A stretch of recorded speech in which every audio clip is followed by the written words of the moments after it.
Welcome everyone. I would like to call this meeting to order. Please join me for the Pledge of Allegiance. I pledge allegiance to the flag of the United States of America and to the republic for which it stands, one nation, under God, indivisible, with liberty and justice for all. Go Ukraine.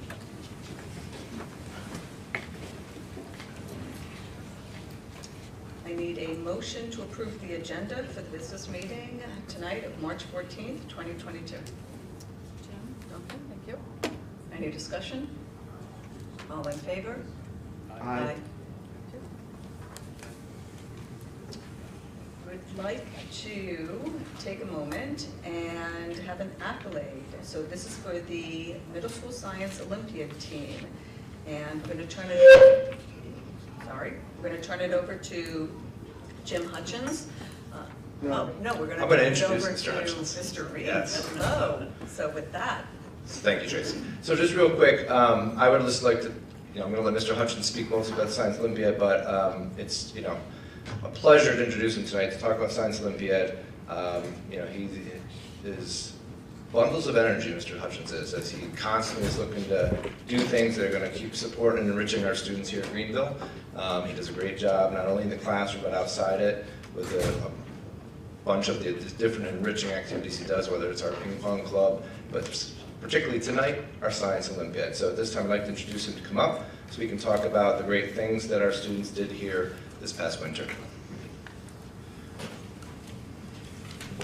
Thank you, Mr. Reed. So as he said, my name is Jim Hutchins. I have the... Should I not use my teacher volume? I have the great pleasure of teaching 7th grade science here and having the middle school science Olympiad team. Can we switch that out? Maybe just take the one that's right there.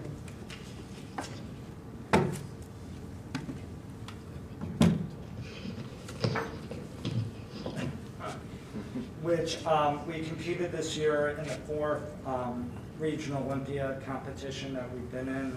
This was back on Saturday, February 12th, and we placed 4th. Science Olympiad, for those of you who are not familiar with it, are sort of like academic science track meets, consisting of a series of different team events and a variety of science and engineering topics.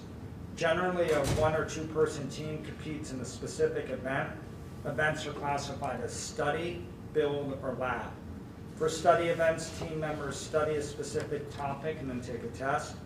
For build events, team members must design and build a structure or machine to perform a specific action.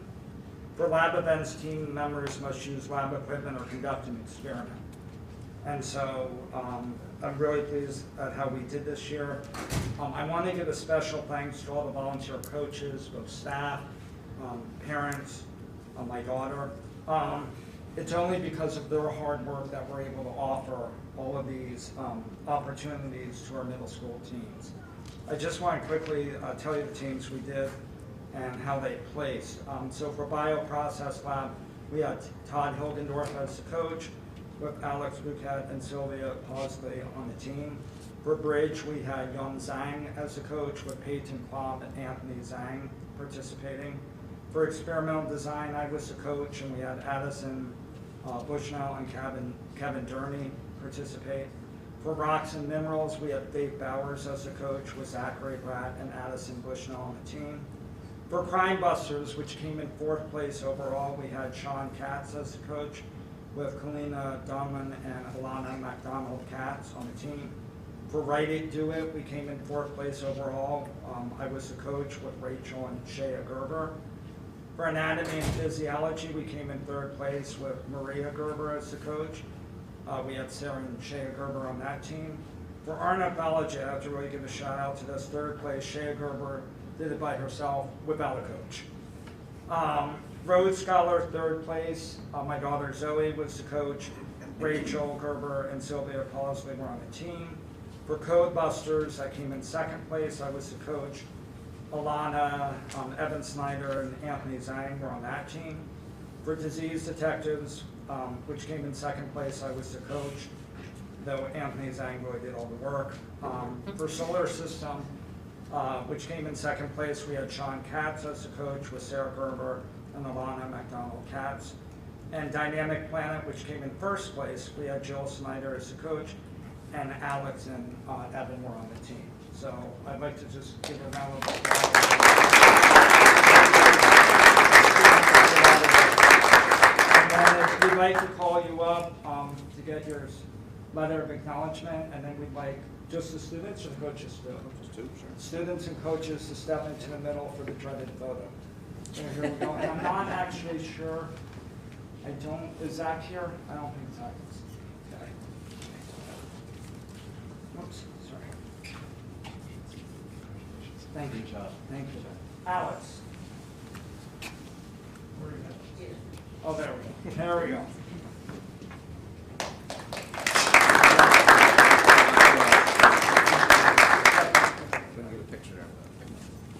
Addison Bushnell. Oh, there we go.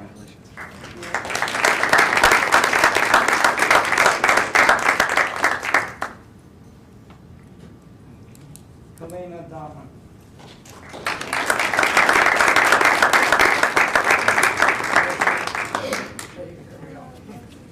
Kevin was not able to come.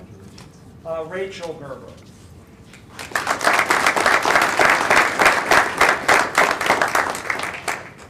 Sarah Gerber.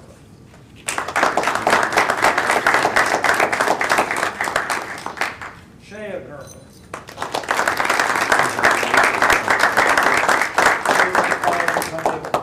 Alana McDonald-Katz. Sylvia here. Evan Snyder.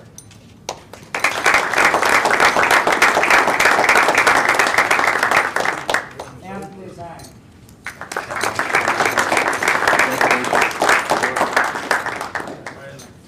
I don't think Dave is here. Todd Hildendorf.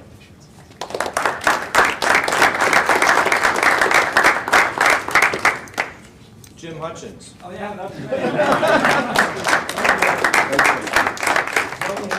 Oh, there she is. Hey there, Zoe.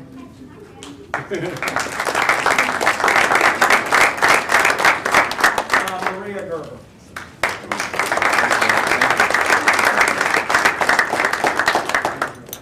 Sean Katz.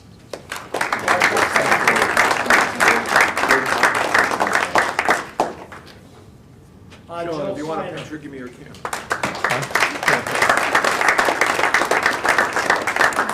And Yan Zhang, who is not able to be here. Thank you so much. All righty. So how are we doing? Over, man. I don't know, you might have to adjust your No. seats in front. Where's Denise? We're going to have to get close to each other.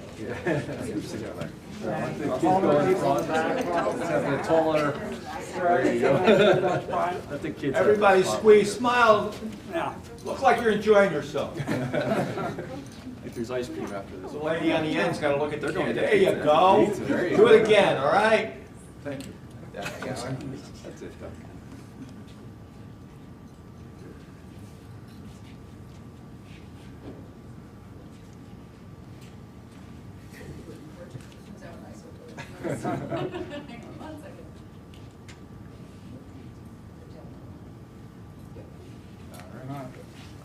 Congratulations, everyone, again.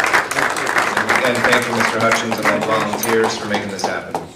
thank you all for your support. We're going to retire now for the celebration of Catholic. Enjoy dessert. Never mind, I'll keep I'm going with that. Yeah. No, sorry. You're not excused. Wait, I don't have it. You want to make- Thank you.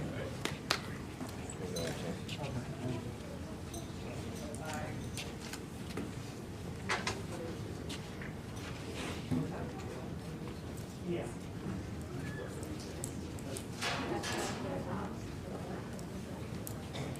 I'm going to be our sponsoring competition. Enjoy.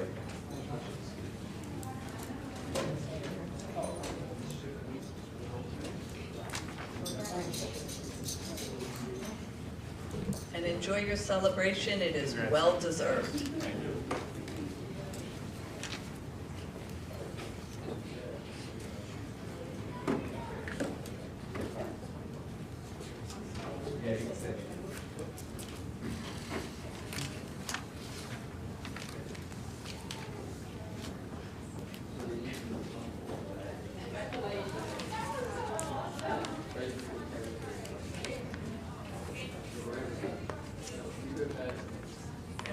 to move us on to the open forum. And the 30-minute open forum is the time the board sets aside to hear in-person comments from the public. Comments may also be emailed in advance of the meeting prior to 4 p.m. on the date of the meeting and state in the email if you would like your correspondence read out loud to Daphne Pearson, District Clerk at pearsond@greenvillecsd.org. This is an opportunity for residents to voice general concerns or compliments, especially about items on the agenda. However, this is not the time to register complaints about specific individuals or about items that should be addressed confidentially through the proper channels. All comments shall be addressed to the district clerk and shall be limited to no more than 5 minutes per board policy 2180. Please note that members of the board may not be able to directly respond to citizens concerned during the public open forum. Is there anyone that would like to speak? All right, then I am going to move us on to the presentation, School Improvement Progress Update by the Administrative Team. So before our group steps up, I just want to say it was really nice to be able to have that opportunity to have public here, no mask, to be doing celebrations and getting back to some of those things that we're supposed to be doing here in Greenville. So that felt really nice. But I do want to throw it over to these guys now as we begin. This was just a reminder, a presentation that we were going to do in February. So these guys have met, retooled their presentations, and Todd, I'll turn it over to you. Thanks, Mr. Bennett. Make sure we get well situated. Good evening, everybody. So as Mike mentioned, this is a presentation that we had prepared for February 14th, had shifted it so that we are presenting tonight. Just a quick note, there are some areas that we updated some of the data to reflect the month of February. Other areas we left it as January really is that mid-year point of the school year. So our agenda for this evening, we're going to start with some connection to the district goals and the continuous school improvement process. So that's kind of my area that I always start with, or like to start with when we do these presentations, because it really is the grounding force behind all of our work in school improvement. I'm going to provide a little bit of information and context around the demographic data, so really the current situation, the current reality of education, and the challenges that have come from the past 2 years and everything that goes along with COVID. And then for goals 1 and 2, so district goals number 1 and 2, we're going to provide some highlights, challenges, and next steps. So this is by no means an all-inclusive every single thing that we are working on. So within the improvement plans that we have for each building and the district level, there are a variety of different areas of focus. What we're doing tonight is providing just a snapshot of some of those areas, again providing highlights, challenges, and next steps that are connected to goal number 1 and 2. And last but not least, questions. You are certainly welcome to ask us questions as we go that pertain to each slide, but we always like to leave that extra time at the very end as well if there are other questions or follow-up items that you'd like us to get some more information for you. So our school improvement and district goal development calendar. This should look familiar to the board. We adopted this, or the board adopted this last spring. So similar to having a budget development calendar, the idea is to now have a school improvement and goal development calendar. So again, this is a way to just ground us. We are, well, technically not in February, but on the calendar, it lists it as February as that mid-year check-in point. So that's where we are on the big picture of the district improvement calendar. The district goals, as I mentioned, this is what I like to start with as a grounding force for the work that we do in school improvement. So the quick way of remembering our district goals, across the top, goal 1 is everything related to curriculum, so really all the things that happen inside of our classrooms. Goal number 2 is a culture goal, the culture and the climate that we have here at Greenville Schools. And then goal 3 is the community goal, how we interact and utilize the larger surrounding community of Greenville. So the 3 C's, curriculum, culture, and community. As I mentioned, for tonight's purposes, we're really going to focus in on goal 1 and 2. Does not mean there aren't things happening around goal 3, but for the purposes of tonight, we wanted to highlight those areas of strengths and challenges within goal 1 and goal 2. Many of the things that we're going to share tonight should sound familiar, as these are updates to work that has been in progress and things that we've shared information in the past, but again, just using tonight as that snapshot of the mid-year checkpoint. Also important to keep in mind multiple measures of data. In our school improvement work and the process that we use for school improvement, this is one of those visuals that I like to use consistently as well. And it's this idea that we don't want any one single area of data or one data point to overshadow the bigger picture of how we are doing and how things are going at Greenville schools. So a quick summary of this: demographic data, student learning data, and perception data. So again, tonight we're going to be sharing some of the demographic data, some information that has to do with attendance, COVID data, discipline, that falls into the area of demographic data. Student learning data, we're going to be sharing some information specific to student learning, for example, the iReady data. Perception data, we don't have specific perception data to give you at the mid-year checkpoint, as we do the perception survey on an annual cycle that actually will start in April with faculty, and then over the second half of April and into May, it will then include students as well as parents and families. So that's our annual perception survey that we use to collect that survey or that perception data on an annual basis. With that said, I'm sure you'll hear tonight some anecdotal perception information of just things that we have heard, things that we've seen, but it's not the specific data that's coming from that annual survey.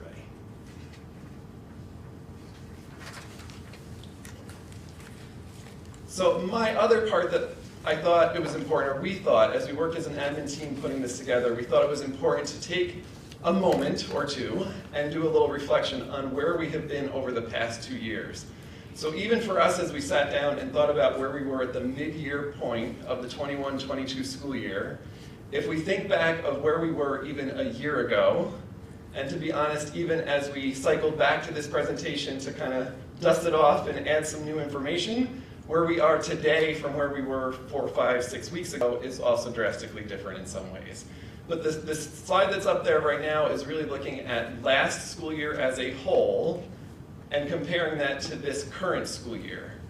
So in some ways, time does weird things to us, and it feels like it was just yesterday, but it was actually 2 years ago, almost to the day. It was March 13th, 2020, that we had a conference day where we had all of our faculty doing all this different professional learning, and it was throughout that day that we suddenly started to shift to, oh, this isn't about learning new things for our teachers, what they're going to do next week in the classroom. This is, we're going to be shutting down as a district, and what does that mean?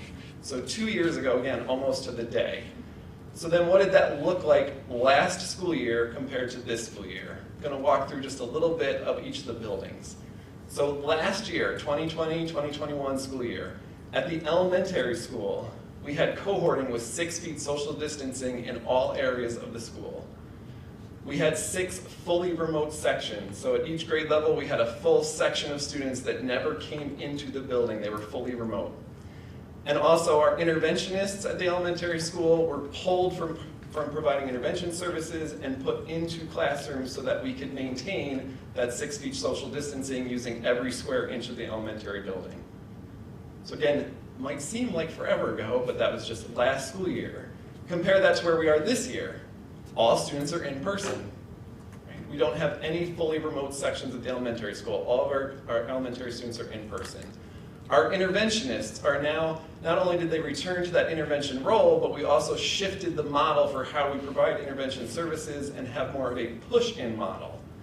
And then the other piece at the elementary school, we have tutoring for quarantined students and for students that need additional RTI interventions. But again, it's not that fully remote section. It's only tutoring for those students that were quarantined or not able to be in the building. So again, just painting the picture of thinking about where we were a year ago to where we are in this current school year. At the middle school, high school, hybrid rotation. Sounds like a bad nightmare, right, Mr. Reed? That there was a lot of work that went into creating this entire hybrid structure that we worked around last year for all students 6 through 12. And only 50% approximately of our students were on campus at any given time. So then the 21-22 school year, what were some things that were different? Well, we actually brought back summer school. For the first time in many years, last summer, the summer of 2021, we had summer school offerings, particularly at the middle school, and then at the high school, we had credit recovery options. We had all of our students, or do have all of our students in person this year. If a student is quarantined, we have the ability for students to join a Google Meet, but that's just for the time that they are quarantined. They are not fully remote students. And then we have after-school tutoring for RTI. Again, those students that need additional interventions, additional supports, we have the ability to offer specific tutoring for that purpose. And last but not least, looking at the district level, last year we really had to limit the number of school activities. So that include athletics. Our concert, musical performances did not happen in the way that we like to have them happen. It was just a very different student experience last year because of all those requirements. Thinking to this year, what were we able to do and what are we doing? Return of all those after-school activities and late buses. So late buses came back for the first time in many years. Athletics returned. For different events have been different numbers of spectators, but we at least have athletics and we have spectators. Summer sports camps, that was also something that was started last summer as a new opportunity for Greenville students, and then return of things like concerts, musical performances, some of those traditional aspects that we love to have the tradition of what we do in the month of March, for example, for our concerts. Those are all really important pieces when we think about the student experience and also the adult experience. So why share this and why is this important for this update? Every member of our school community has adapted and been flexible. When you think about what we had to adapt to last year, was a whole new world of education for us last year. And then all over again shifting and adapting to what we had to do for this year. Every single member of our school community really on a daily basis has figured things out, has adapted to new requirements, adapted to changing guidelines, adapted to new needs of our students that we haven't seen before. The key here is that piece of every single member of our school community adapting and being flexible and figuring out for the benefit of our students. I will add to that a thank you to those dedicated staff members and faculty that have gone above and beyond in so many different ways to make things work. To make the schedule work last year, to making the schedule work this year. We really are working together as a team to make it work for our students. On any given day across the district, faculty and staff are collaborating in teams. They're learning new things, so even amongst trying to figure out what just all this looks like, also trying out new instructional practices and reflecting and growing as educators. All of those things have continued in addition to just we have to figure out what this looks like in times of COVID. And then the last point on here before I go to the next slide is just as we put this together, we really were thinking last year compared to this year. And now, 5-6 weeks later from when we originally put this presentation together, it's like we could create another column over on the right again of things that are shifting and adapting again right now. I will say very much in the positive, but again, that's all different. So every day dealing with some different situations, it's just a lot, right? So kudos to our faculty and staff. Any questions about that slide? All right, so demographic data. This is some data that is specific to COVID and quarantine, isolation, things that have come about because of COVID.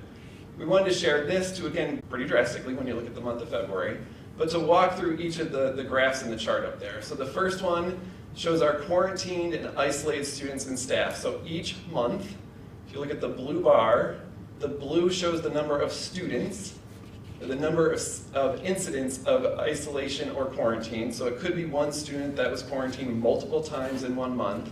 That's the total number of incidents. So for example, September, there were 120 students or student incidents of quarantine isolation. Yeah, Eric. Are those days or are those events? Those are events. Good question. So events. So one event could be a student that was quarantined based on when their exposure in quarantine. It could have been a student that was quarantined for 5 days. It could have been a student that was quarantined for 1 day, but it's events. Good question. And then the little tiny red bar on top of that shows the number of faculty or staff that were either isolated or quarantined. So I don't have to explain this too greatly, right? You see a pretty clear trend from September to January, increasing with the exception of November. That's a nice little dip, a little reprieve. But December and January. So again, when we put this together and we're going to present this in February, our data ended there because we only had all of January's data. So it was a very clear, at that point, we were up to 441 student incidents, and 42 faculty and staff. So again, this is important to keep in mind. Every single one of those faculty staff isolations or quarantine required us to adapt. We only have so many subs to go around. We only have so many adjustments that we can make within a team or within any building. That was a daily challenge to make sure that we were staffing and keeping our programs running. And then the other piece of that blue bar that got larger and larger up through January, represented students. So every time a student was quarantined and isolated, we have learned more than anything else in the past 2 years that nothing replaces face-to-face in the classroom instruction for our students. With very few exceptions, face-to-face is the critical piece. So every single one of those incidents indicated students that were not getting that face-to-face, right? Just capturing the landscape of what we were dealing with or what we were facing as challenges. Now the nice piece that we can now share, because we're doing this in March, look at February, isn't that a thing of beauty, right? That is a drastic breakdown, just looking at the numbers, actually lower for students than it was back in November, the only other low point in the year so far. So that's where I say it really does feel like a shift in just the past month is a whole other column in that previous chart. On the right-hand side, the kind of orange and yellow graph shows the daily average number of faculty absences. So an absence in this case is a teacher that was isolated or quarantined or just out sick because of their illnesses still happen or had a doctor's appointment. Very few, but we had some teachers that would go to conferences. It was any reason that an absence was created, the daily average number of absences. So again, if you look at December and January, we were averaging 20 faculty members absent per day. Again, same point I made earlier, that was a daily challenge to try to make sure we were keeping our programs staffed. And a big part of that was our faculty and staff that adjusted and adapted on a daily basis to help make that happen. So again, a thank you to them. All the way to the right on there, for some reason I see now that February is missing, but it should say February underneath those last two bars. We see a nice little dip back down in terms of the number of daily absences. Go ahead, Tracy. Just a quick question on the Yep. 4-year average, then is that the 4-year pre-COVID or what? Good question. No, it's a 4-year including this year. So 21, 22, 2021, 19, 20, 18, 19. So 4 of the past years including this year. So COVID plays a big role in that. Yes, certainly. Again, except for November. November, we actually had a lower average rate of absences. No, but I mean, COVID plays a role because you've got 3 years, each of which had some exposure to COVID rolled into that. It would Sure. be interesting to see what the 4-year average was, and I think maybe that's where Tracy was coming, prior to the arrival of COVID. Prior to that. Yeah.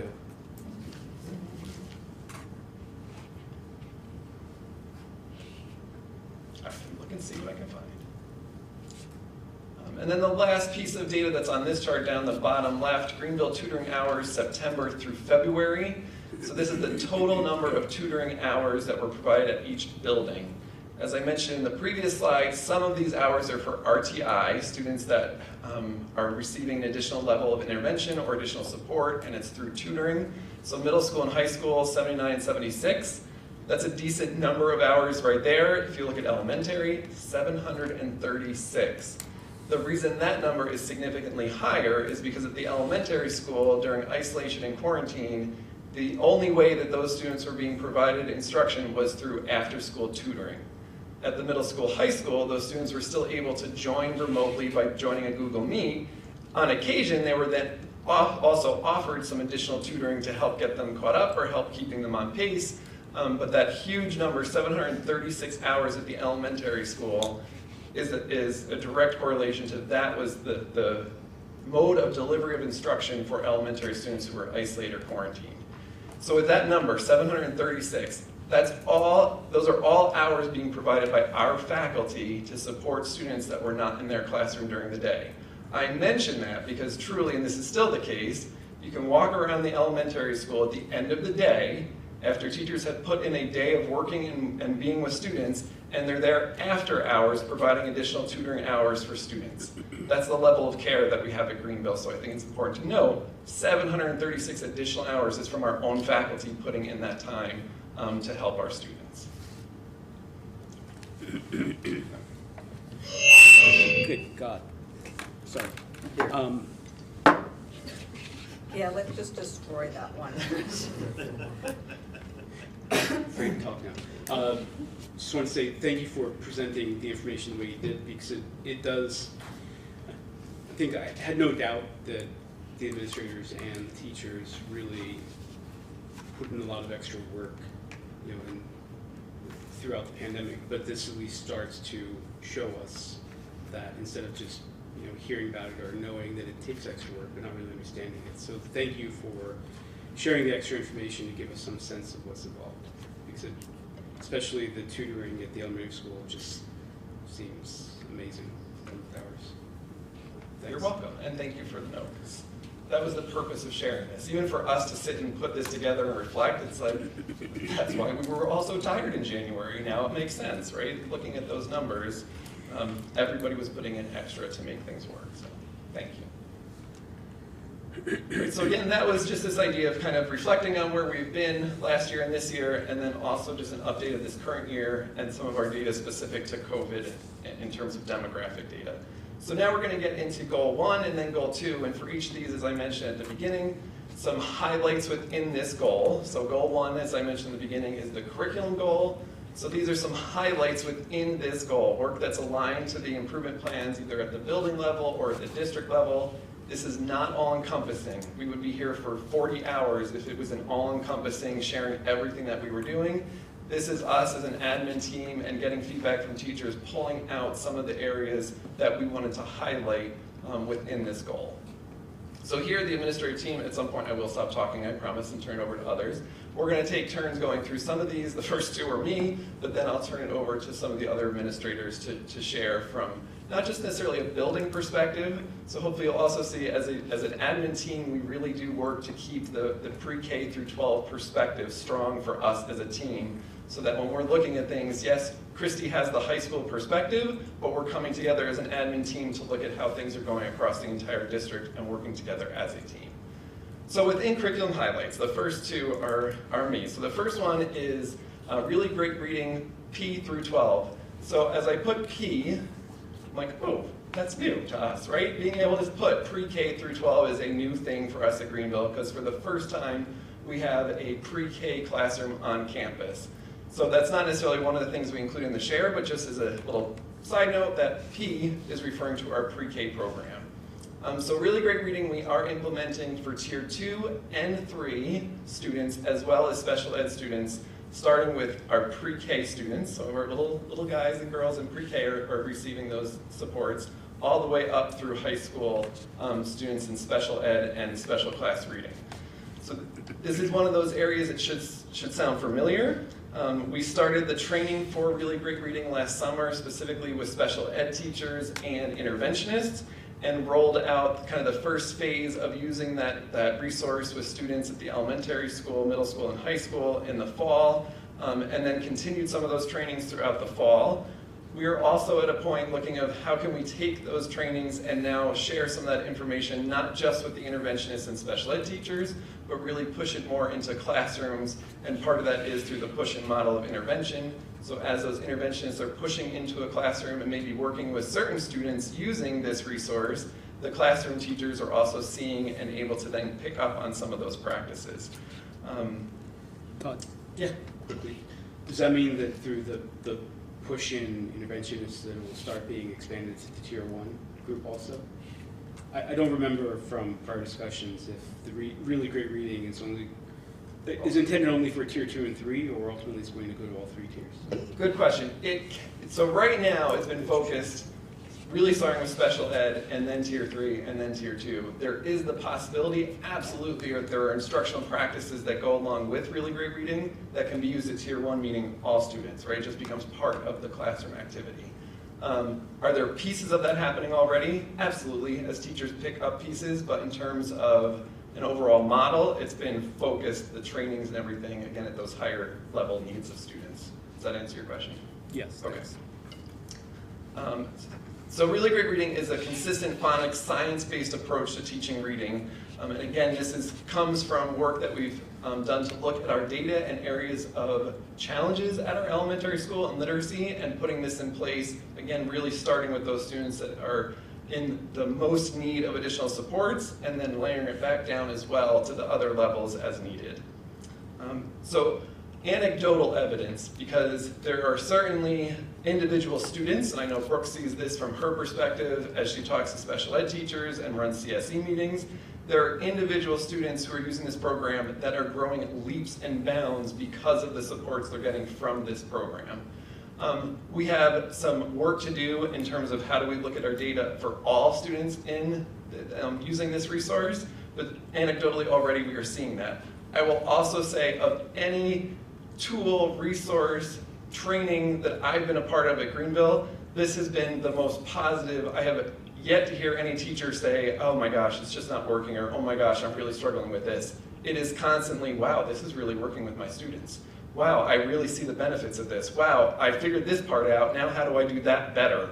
All related back to Really Great Reading. So there's a lot that goes along with that, but as a mid-year checkpoint, just wanted to share that there is a lot of positive coming out of Really Great Reading. That leads into the next one, and these are actually connected. So our instructional coaches and our Questar specialists, so providing that professional learning and professional growth for all of our teachers. Again, that's really pre-K through grade 6. Part of that is Really Great Reading. The coaches received training on Really Great Reading and have been able to now take that and work with the interventionists, work with classroom teachers. I'm not going to go too far into the coaches model because we actually did a presentation back in December, but I thought it was important to again highlight this as a mid-year checkpoint that we continue to work with our coaches. They continue to grow in this role. They are continuing to make connections with other districts who also have coaches so that they're understanding best practices within the coaching model. And they also did a mid-year, they tried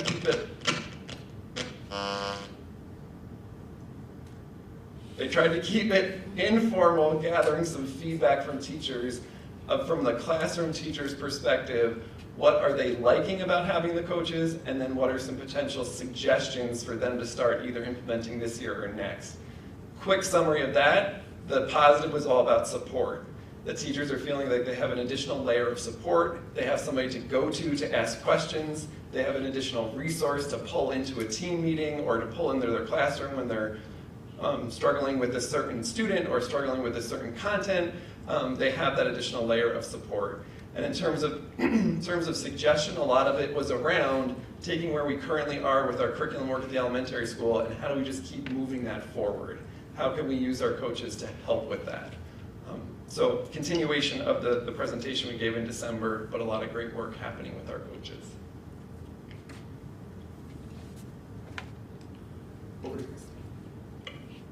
Okay, so I'm going to talk about the Rural Schools Project and the CTE pathway. So this is our third year working with Harvard University on the Rural Schools Project. And this year the focus is on post-secondary plans, so what kids going to do when they leave high school. Our cohort that we're working with is the 9th grade cohort, so half of the 9th graders are receiving this intervention and the other half are not. Our interventionists meet with students quarterly and they go through predetermined curriculum and activities. It's based on strengths and interests and other questions and activities that are based around those to kind of get students give students an idea of what classes they should take here at Greenville High School, and will lead them to their career choices or things that are of interest to them after high school. And it's also, the purpose is to assist students in making the connections with what courses we do offer here at Greenville. The next thing I'm going to talk about is the CTE pathway. Earlier this year, you guys approved the AG pathway. We're currently working on a tech pathway, and we have to give Ms. Hughes a lot of credit for this. She's really been instrumental in doing much of this work. The options for the tech pathway here at GHS would include engineering, construction, motor, transportation, and electricity.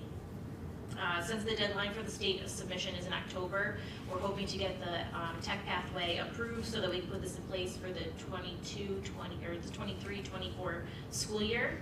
And then just these CTE pathways just provide additional opportunities for our students here at Greenville, or to leave Greenville with career-ready skills. So that's really exciting.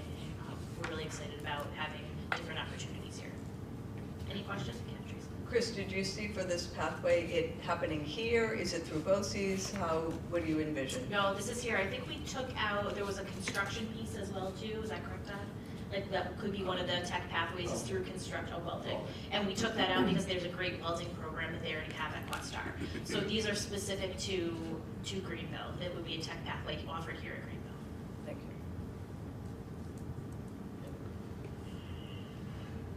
So earlier in the school year, we spoke about the importance of making progress with a tool called Intervention Compass. Intervention Compass can be used to streamline communication, data analysis processes, and record keeping for our RTI system. So far this year, we've been able to make progress with this. We've loaded all of our benchmarking data, our historical RTI meeting records, and our diagnostic data for our students in pre-K through 5 into the system. We've begun the training process for coaches and intervention teachers and administrators. And just in early March, earlier last week and the week before, we actually put it into action when we convened with our reading intervention teams for data meetings in order to organize our intervention caseloads. In previous quarters, this process would take multiple days over 1 or 2 weeks of school, so it would be a lot of instructional time that teachers would lose doing good work, right? We want our instruction to be data focused, but it was really intensive. With the use of Intervention Compass, we were actually able to make these meetings happen in significantly less time, and I'm talking about less than an hour per grade level in teams of an administrator, a coach, and a reading teacher. So a significant impact already with Intervention Compass on the amount of time our teachers are able to get back in the classroom, as well as to continue to make decisions using data. Any questions? Yeah. Whenever something new is introduced, there's always kind of a pushback. Do the teachers see the same value that you just expressed? So as of right now, the reading teachers, the interventionists and the coaches and administrators are the only ones who've really worked on it. So it's a very small group of us that are working in it as it's being built. And the teachers that are working with it definitely, as they're getting introduced to it, they were intrigued by the possibilities of it. And myself, I was intrigued too. But it was always, well, let's see what happens when the rubber meets the road and we actually put this thing into action, right? And last week when we finished that, I got up from the desk and I looked down and I sorted through my papers and said, oh, that's it, we're done. The reading teachers noticed that as well. Our next steps with that is training our guidance counselors, training our classroom teachers. A wider population of our school district can be using that, and we'll certainly get more feedback on the value of it as we expand the use of it. Thank you. Yep. Is there an ability to look at subgroups with the software? Absolutely. That's one of the things that we were able to do in a way that's very quick and efficient is, let's look really quickly to see if this group of students has a reading goal. And we're able to filter that out really quickly and know that those students are being seen in specialized reading. So that we're able to just look at this core group of students that is a reading.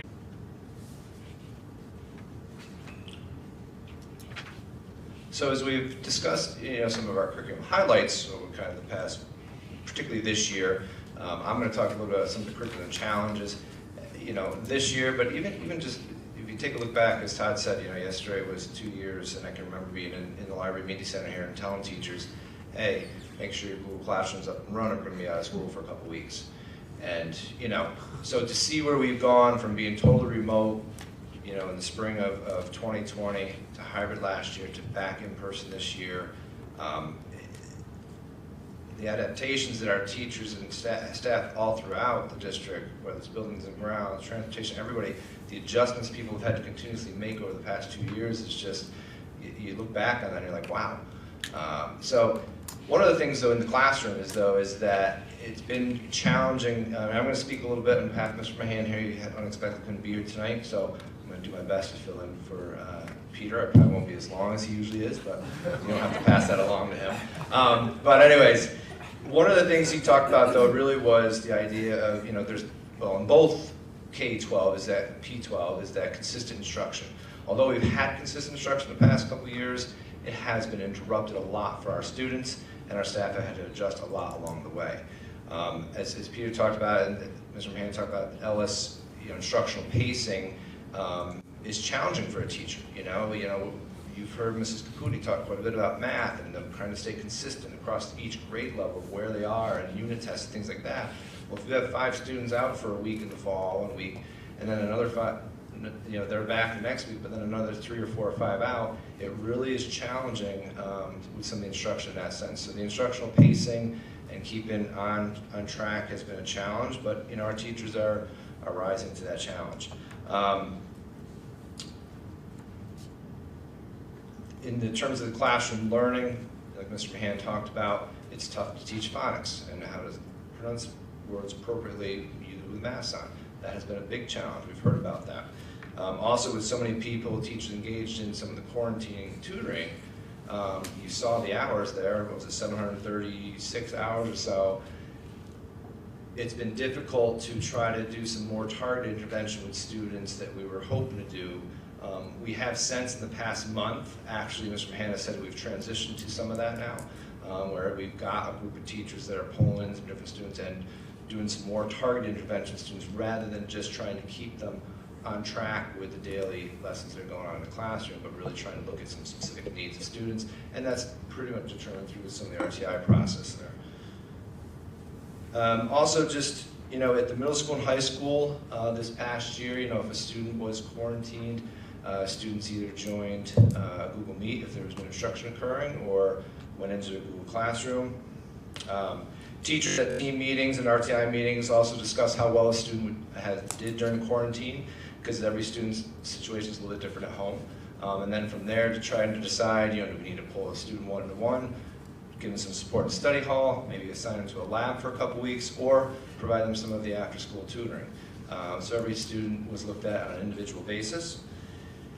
And, again, that has been challenging, but I know teachers are, like I said, really taking a hard look at each individual student and trying to figure out what's going to be best, what interventions will be best for them to support them as we continue to grow. But as we've heard tonight, I mean, the in-person learning, though, overall for this year has been great. It really has been great to see students back in the classroom. Kind of just shifting a little bit into the COVID restrictions this past year. At times, the ability for group work, movement in the classroom has been pretty limited as you're trying to keep distance. But we have done more student collaboration this year. At the middle school, high school, teachers have adapted some of their labs and projects, so the students are still distanced, and when we had masks on, masks are on. And just seeing students in person this year, I'm going to talk a little bit later about just connections and being in school. I've been in a lot of classrooms observing teachers this year, and it's great just seeing students talking to each other about learning, enjoying it, and without doing it through a Google Meet. It's really been good just to sit in some of the classrooms and really just see some of the small group activities and kids just really, it's quite different. Just, that we went virtual here just, a couple weeks ago for a couple of days, and the teacher's like, oh, boy, I don't miss that.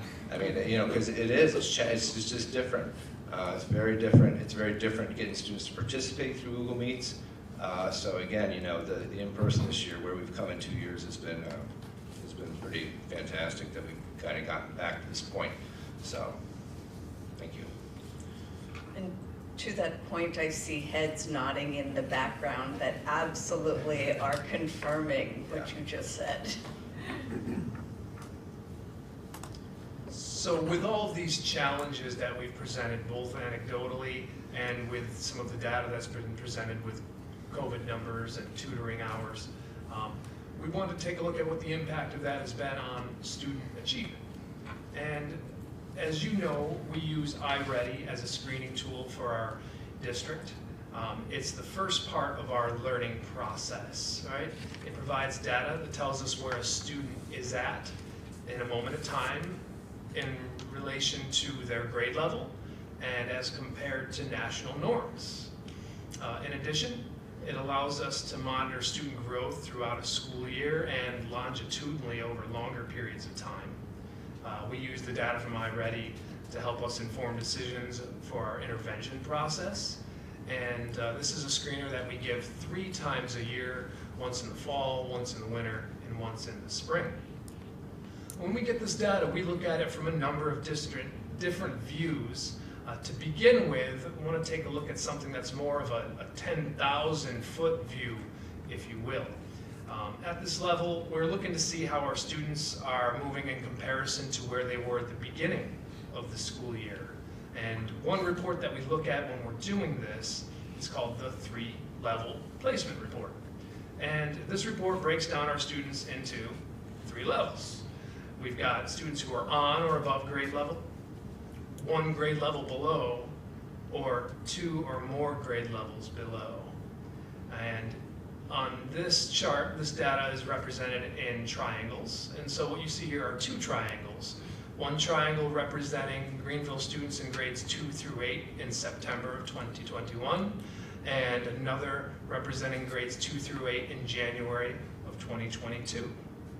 So the takeaway here is that we've had substantial decrease in the percentage of students who are 2 or more grade levels below, and a marked improvement in the number of students who are on or above grade level.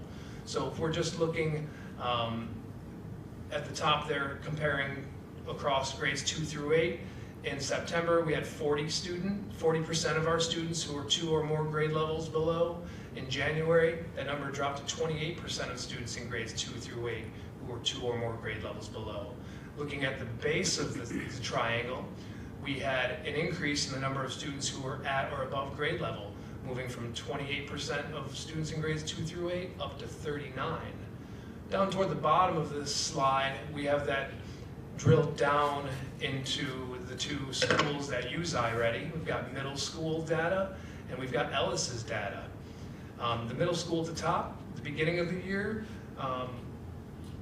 45% of students were 2 or more grade levels below, and that number decreased to 35%. We had 31% of students who were at grade level at the middle school at the beginning of the year. In January, that increased to 41%. Going down to the bottom of the hill and looking at Ellis, began the year with 36% of the students 2 or more grade levels below. That number decreased, that percentage decreased to 23%. And then looking at students who are at or above grade level, we had an increase from 25% to 38%.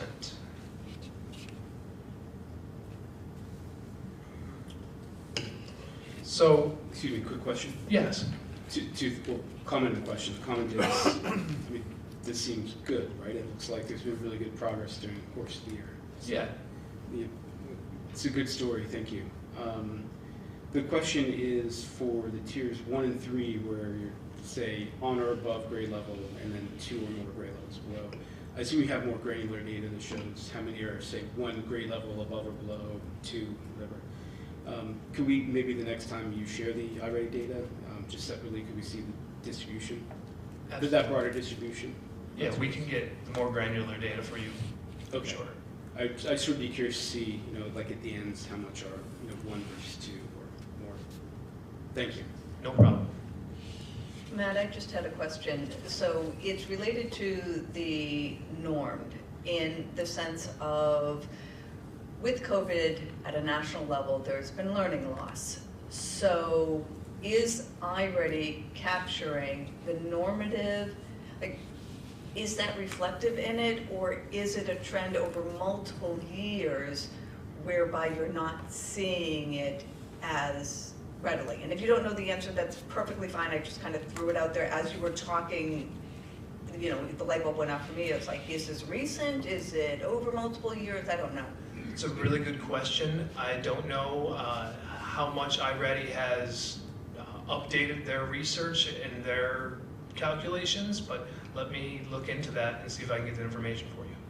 Thank you. And like I said, as you were talking, it just was like, huh. Thank you. Thank you for asking. If we could, we can move on and take a look at iReady math data from mid-year.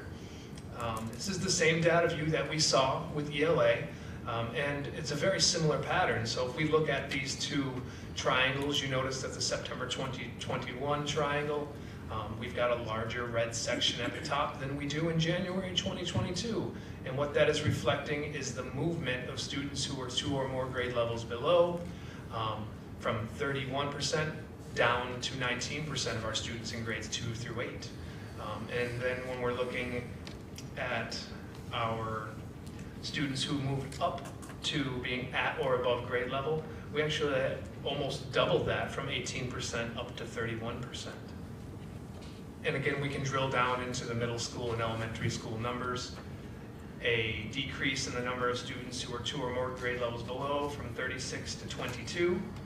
An increase from 24 to 39% at the middle school in students who are at or above grade level. And then back on the bottom, Ellis Elementary School, a decrease in the number of students who are 2 or more grade levels below, from 28% down to only 17% of our students, and an increase in the number of students who are at or above grade level, increasing from 13% in September up to 25% in January. So again, on the map? oh yeah, sorry. Yeah. Again, like the numbers look great in terms of the improvement. How does this compare to pre-COVID? The distributions for math and ELA across tiers 1, 2, and 3. Is it similar or different? Do you know offhand? We do have that data that we could pull to have for you, so we could speak off some real black and white numbers. I don't want to what's the word I'm looking for? Speculate. Sure. Provide you with information that's not correct. We can pull that for you. Thank you. Yes. So one quick question: how does it also compare outside of Greenville with other similar environments that are using iReady? So speaking, we did look at a couple of, we had access to another district that's in the county that we were able to look to, and our numbers were, we had higher percentages of students that were at or above grade level than they had, and fewer students who were 2 or more grade levels below. But different school districts, different populations, it's not an apples to apples comparison. We did look at it casually. Just to add a couple things to some of the things that Matt's talked about, just from looking at it from the middle school level, and I know similar things have been happening at Ellis too, but the iReady is one tool that we've been using over the past few years, so numbers are looking good. I also can tell you, I've looked at some of the individual students and students that are maybe at 2 grade levels below, and I can tell you from looking at things they're doing in the classroom that it's not accurate. So sometimes there's that. One of the goals we've had as a middle school BLT this year, and I say it's only for a couple kids here and there, but that's just an example, but is how do we start talking to kids more individually? So the teams have tried to talk to more students individually about setting some goals and actually showing them how they've done on the iReady from the fall, going into the January meetings. And then also the idea of we've sent out more, where we've sent out the individual reports, mailed them out to parents. We mailed them out the first quarter report cards. We just mailed out the 5-week interim reports for the 3rd quarter, so we put those reports in there from the end of January there. So we're trying to be more transparency more in that realm of people being able to, parents being able to see it, and hopefully sending a blast out of, hey, we're doing iReady tomorrow, hopefully we can encourage your students, just trying to get the value behind it of students, trying their best at some things. And again, particularly at the middle school level, we have some students, some days they come in and they're like, yeah, I'm just not focusing on this today. And sometimes that does happen. And that's why, it's always important to remember that we have a variety of tools to look at with students and how they're doing in school too. But over the past few years, this has become very important, and it has helped us shape goals and helped us say, okay, what do we need to be looking at different in ELA? Well, we need to work on our more of a systematic grading process across the 3 grade levels.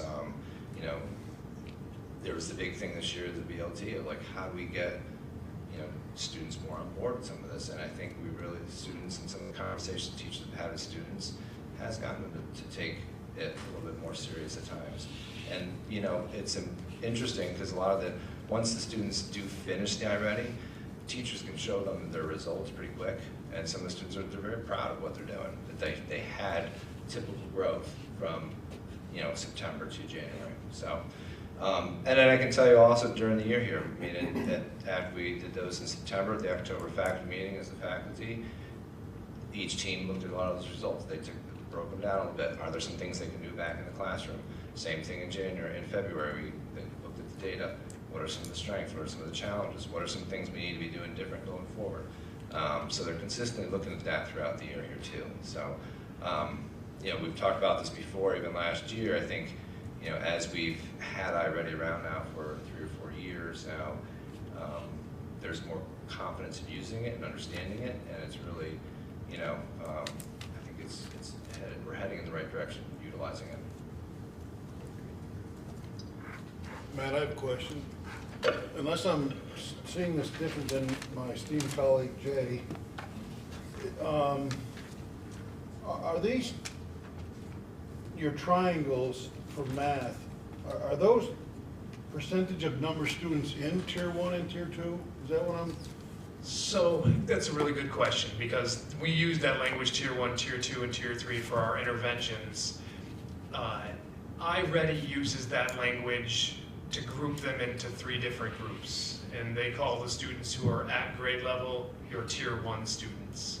They call the students who are maybe slightly below grade level, within a year below grade level, the Tier 2 students, and then they call those students who are 1 full year or more behind, they call them Tier 3 students. Okay. Now, under the way that when we analyze data, we look at more than just the iReady scores, and so what's a Tier 2 student in iReady could vary so much more, be different than what would be a Tier 2 student in our reading intervention program, for instance. So, thank you for that.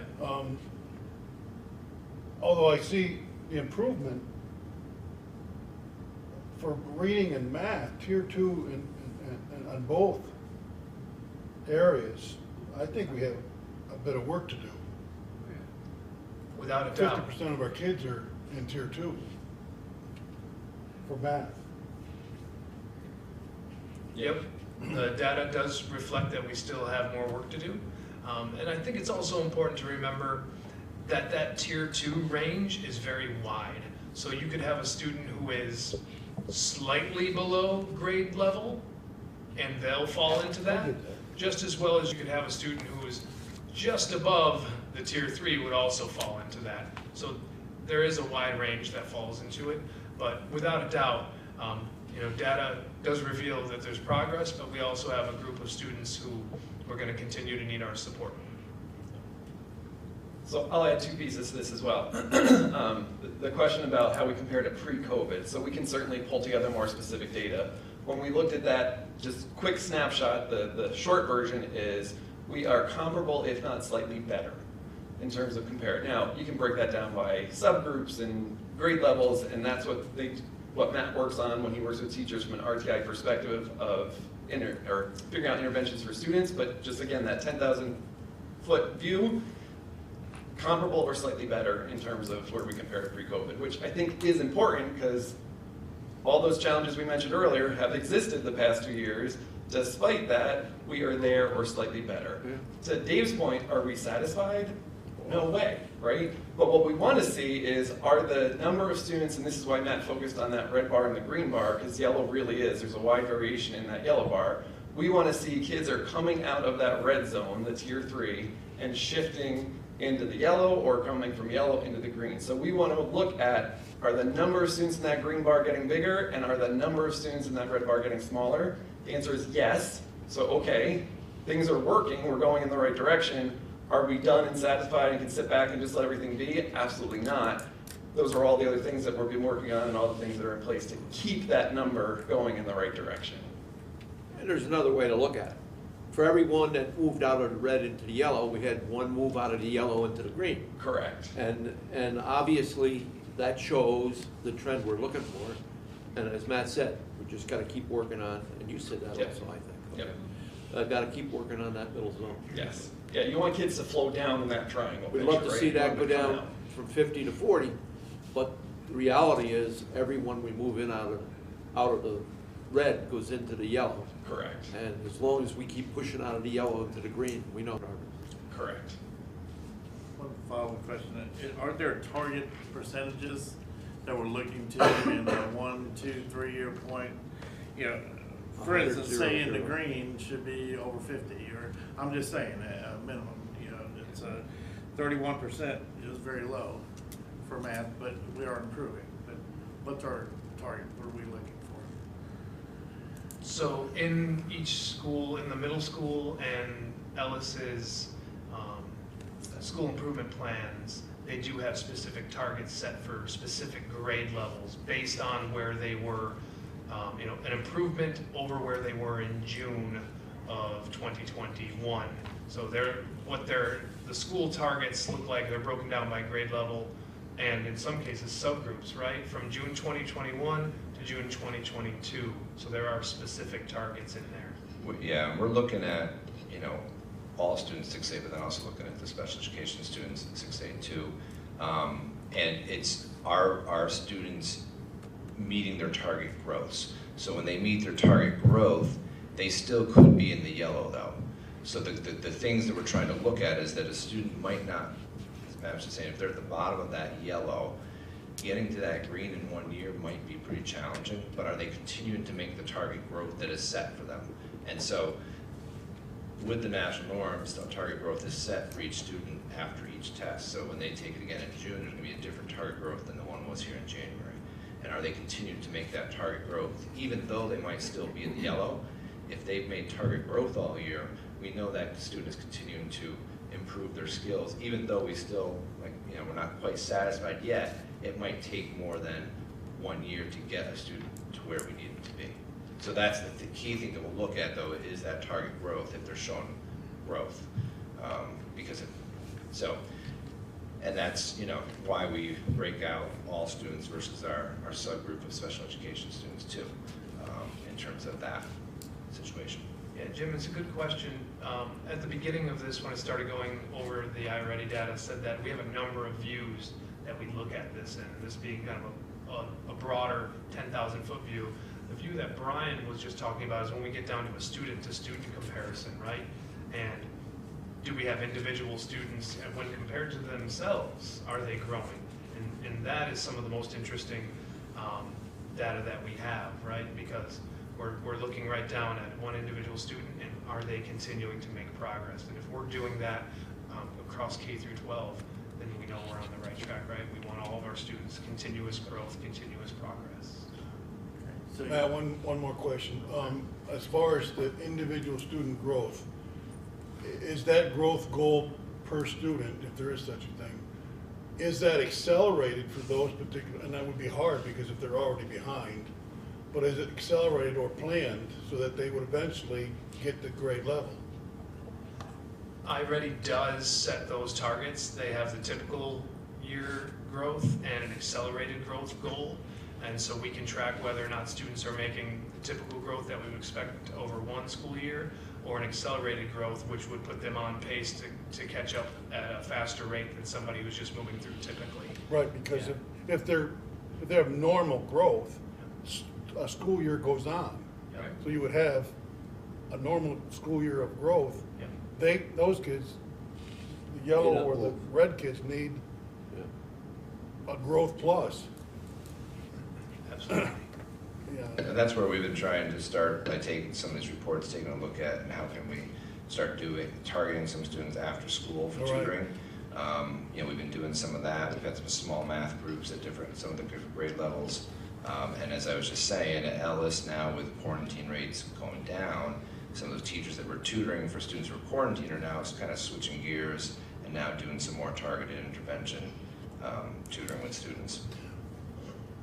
I think when Todd and the group first talked to us about iReady, they didn't focus so much, but they definitely touched on the fact that you could measure individually and get to see what had to do to move that individual, not just to stay level with the grade, to accelerate, as they say. So we're getting there, I think. Brian, are there measurement tools that the teachers are using for those kids in between the iReady assessments, because there's quite a span between September and January. And then also, when's the next one you give, in May or June? In May, yeah. So there's instructional lessons that can be assigned to individual students, and that a lot of our teachers are assigning to students, whether in some of our RTI lab groups, some of our resource rooms. So it's tailored to each student individually, and it looks back at the most recent assessment and areas that they do need to grow in. I mean, and you know, there's a printout for each student is about, can be anywhere from 4 pages to 10 pages, depending on where a student falls, and strategies and stuff that teachers can use and lessons they can focus on. So teachers can, again, go in and assign individual lessons to a certain student to target their areas they need to improve upon.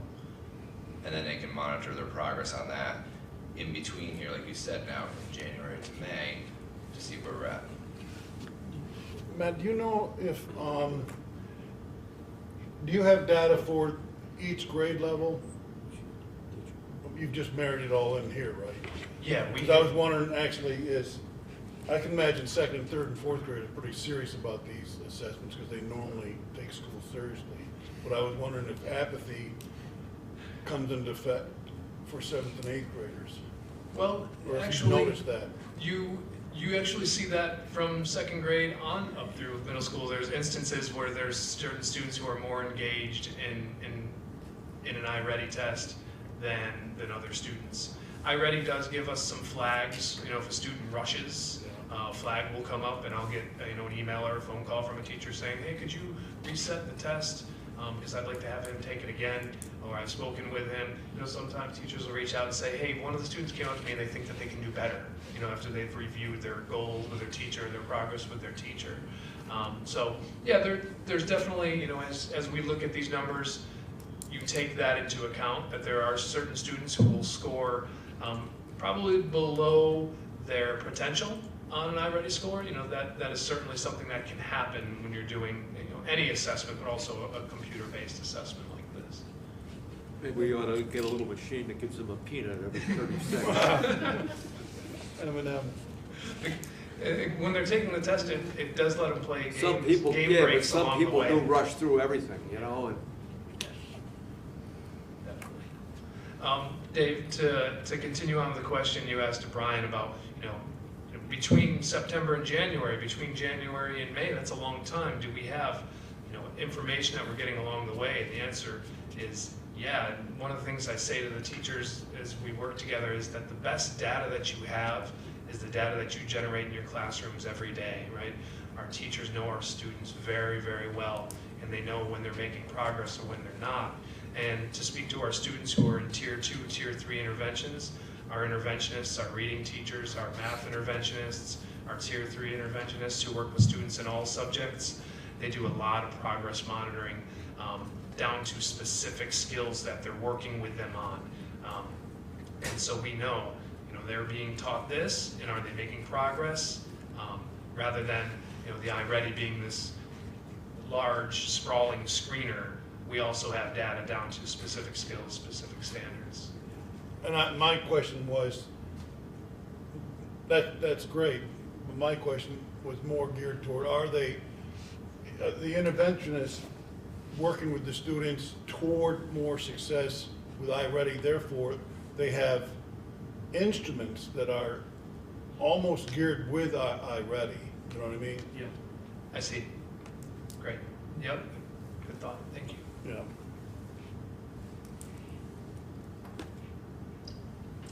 Okay, different area of data. This is at the elementary school. It's called Reflex Math. So this is a digital online tool that specifically measures students' fact fluency. So just to speak through the graph that's up there, across the bottom, it's showing you the grade level and the specific fluency skill. So for example, grade 2 is working on addition, subtraction, 0 through 10. And then grade 3 is the same until the 3rd and 4th quarter. They shift over to multiplication.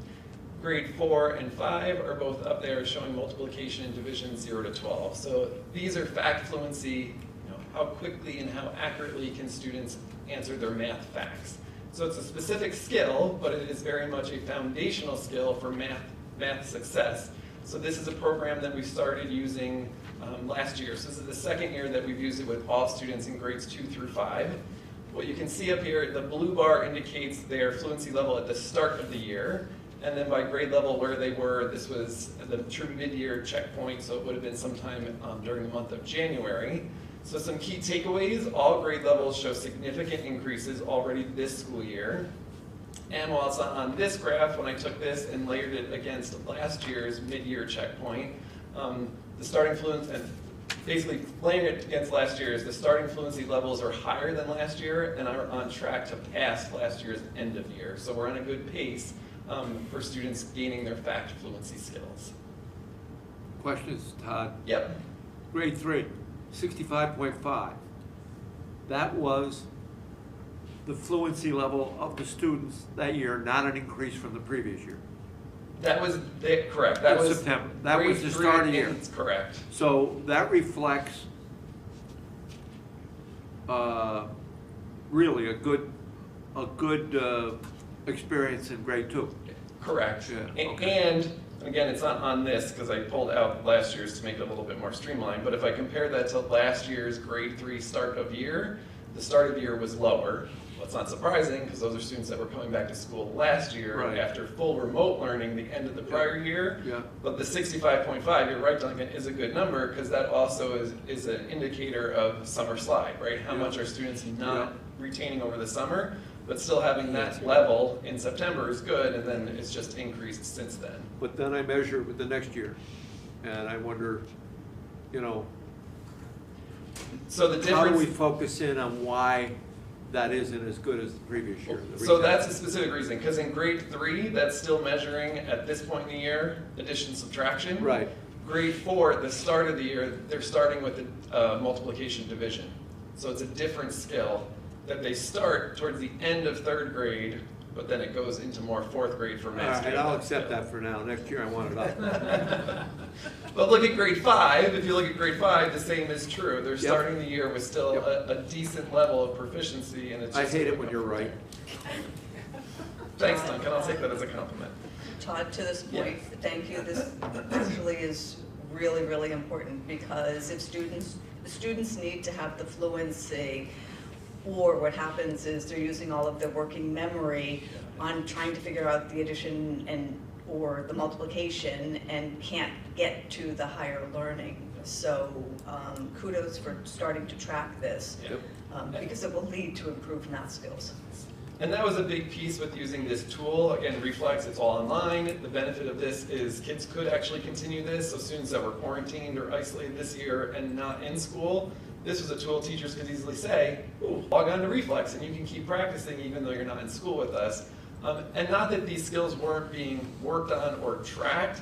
The benefit, to your point, Tracy, is by using this platform to do it, we have consistent measures for grades 2 through 5, because that's what the tool measures, that we can look at year to year. It's not individual teachers each tracking in their own way. Nope, it's a consistent way of measuring it and tracking it. So it's been well received as well. It's fun. You get to play math games and do your fact fluency. All right, ESGI, back to math. ESGI. I looked up for everyone because I didn't know. ESGI stands for Educational Software for Guiding Instruction. So this is a tool that our teachers use in kindergarten and 1st grade as a screener rather than using the iReady. And when they get this information, we use it at a very granular level. We look at rates for individual students. We do an item analysis, and we use that information to set interventions for these students who are not on pace to meet end-of-the-year targets. So right here, what we have is just a sampling of some of the subtests that we give in kindergarten.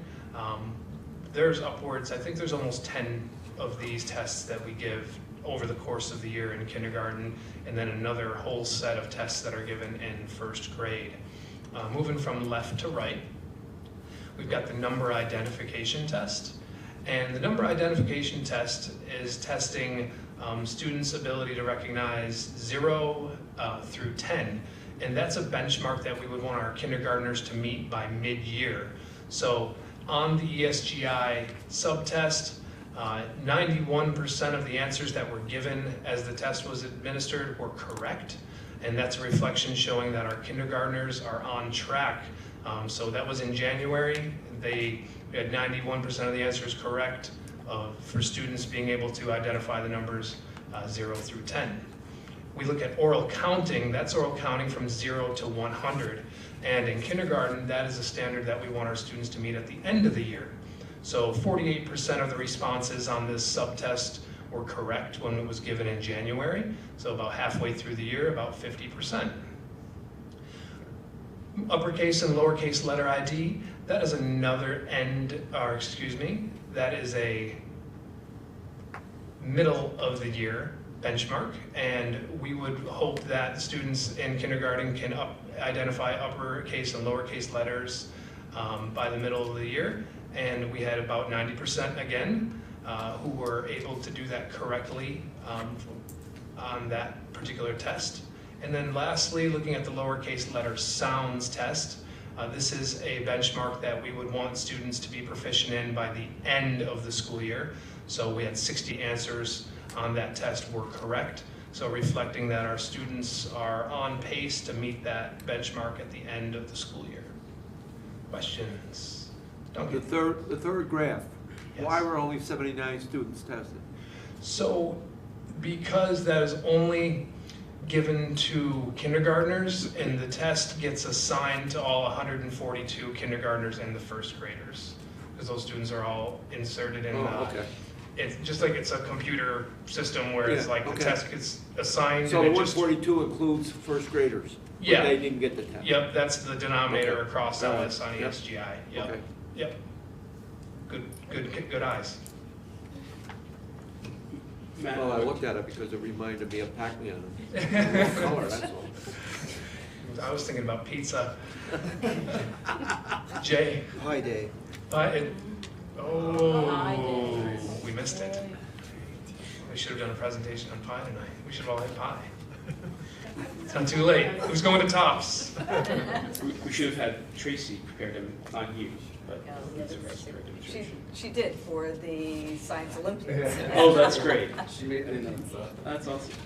Jay. You know the kid that moved here from Tennessee 2 years ago? Went into geometry, Yeah. and the teacher said, we're gonna study pi today. And he said, I want you all to remember pi r squared. And the kid raised his hand, and he said, you know, I haven't been able to keep up with a lot of the stuff you're doing here. He said, but I know this, pi r round, cornbread r squared.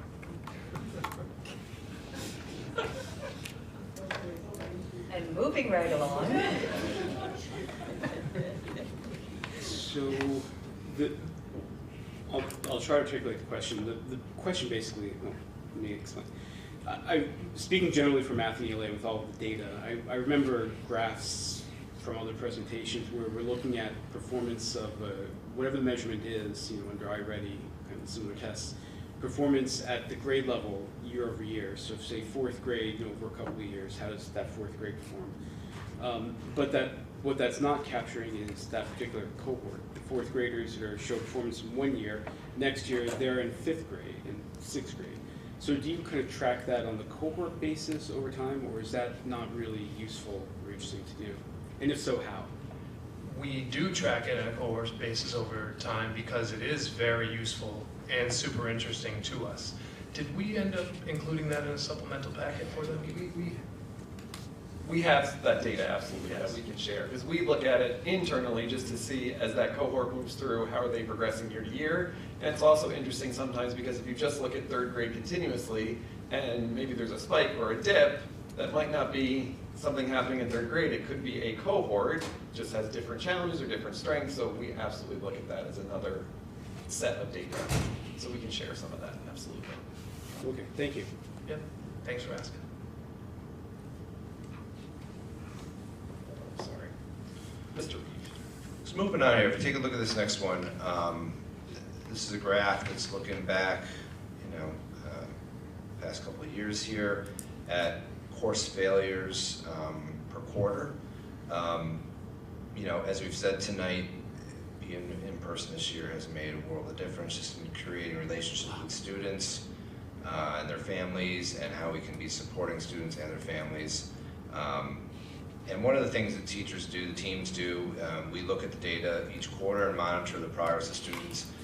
Teams and either meet with Matt, myself, will discuss, in-class interventions, either for a whole class or for tier 1 ones for individual students. And then if more intense interventions are needed, there's discussion about either a tier 2 small group or tier 3 more really individualized interventions that a student may need.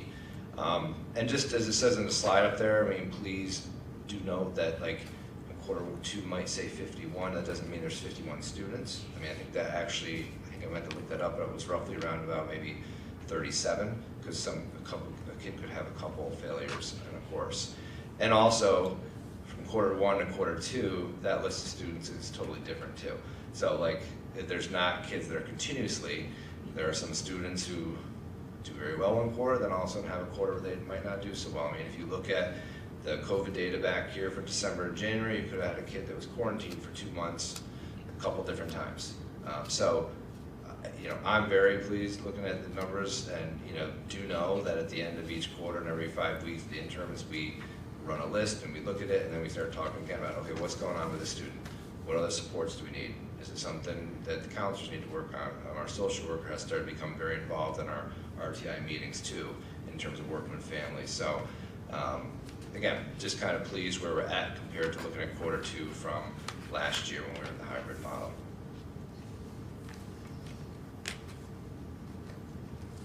Brian, because at the middle school we have some courses that are only 2 quarters, do you think that the spike could partially be driven by that? Absolutely. I mean, we have, a perfect example is the 8th graders have a 5th period. All 8th graders are they're in one of 4 courses that it's a 10-week course. So, a student could have failed that 10-week course. They would have to have failed all 4 to actually fail a full year course, credit-wise. So, some of these are some of our 10-week classes, depending too. So yes. So you can see the high school data for the past 2.5 years as well too. There's been huge reduction in the number of failures from last year to this year. Again, just to echo what has been said throughout the night, in-person learning is vital to our students. Teachers are working extremely hard to keep students up to date as well too. As Mr. Berkshire mentioned earlier, we're providing that after-school tutoring for students who have missed school due to isolation or quarantine, in addition to other students that have already gone through the RTI process and need a little extra help for whatever the case may be.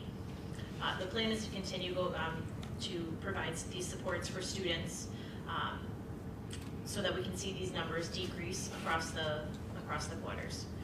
So again, as the new high school principal, I'm very pleased to see that these numbers are back down compared to what we had from last year.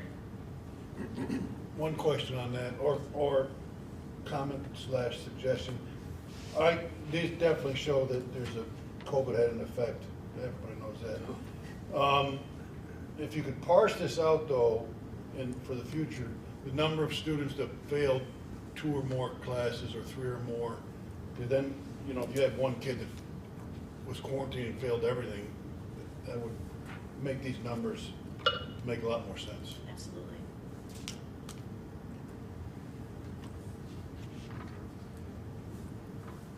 Yeah, I think the way you can do that, 119/81, okay, I would say. How many students it represents? Yeah. All right, so we're coming to the end of Goal 1. So for Goal 1, next steps, a lot of these items have been mentioned kind of interwoven into what we just shared, but just to go through the items that we have up here, some of our most immediate next steps in the different areas that we've talked about. So the first one, continued support for implementation of really great reading. As I mentioned earlier, it's that continuation of supporting those that have already been trained, but also expanding that training. Another piece of that is getting our really great reading data into Intervention Compass, the program that Matt was talking about, so that as we look at iReady, as we look at the other benchmarks, we can also have data from really great reading in there for those students that are receiving the direct supports of that program. So again, just continuing to evolve in how we use these different programs and supports.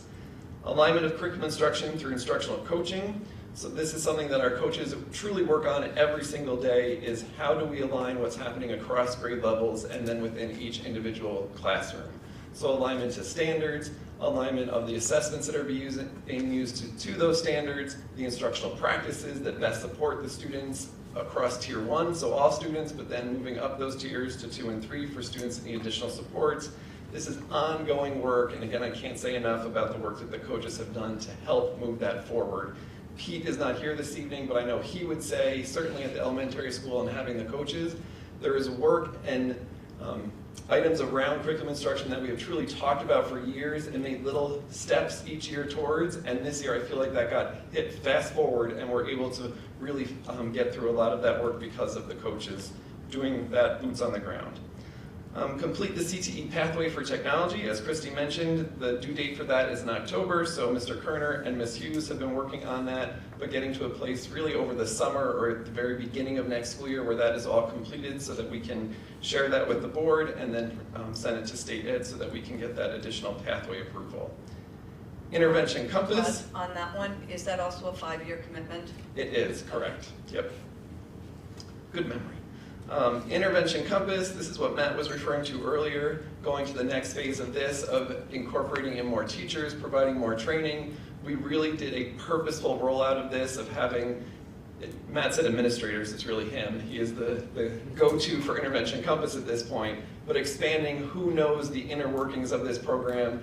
But it was purposeful, starting with Matt and his role, and then our coaches so that they had that information, and then our interventionists, and as Matt mentioned, it's being utilized at that level. So now how do we keep growing from that, having more administrators trained in it and understand how to utilize it, and then eventually to a place where more teachers are able to get in there and look at that data.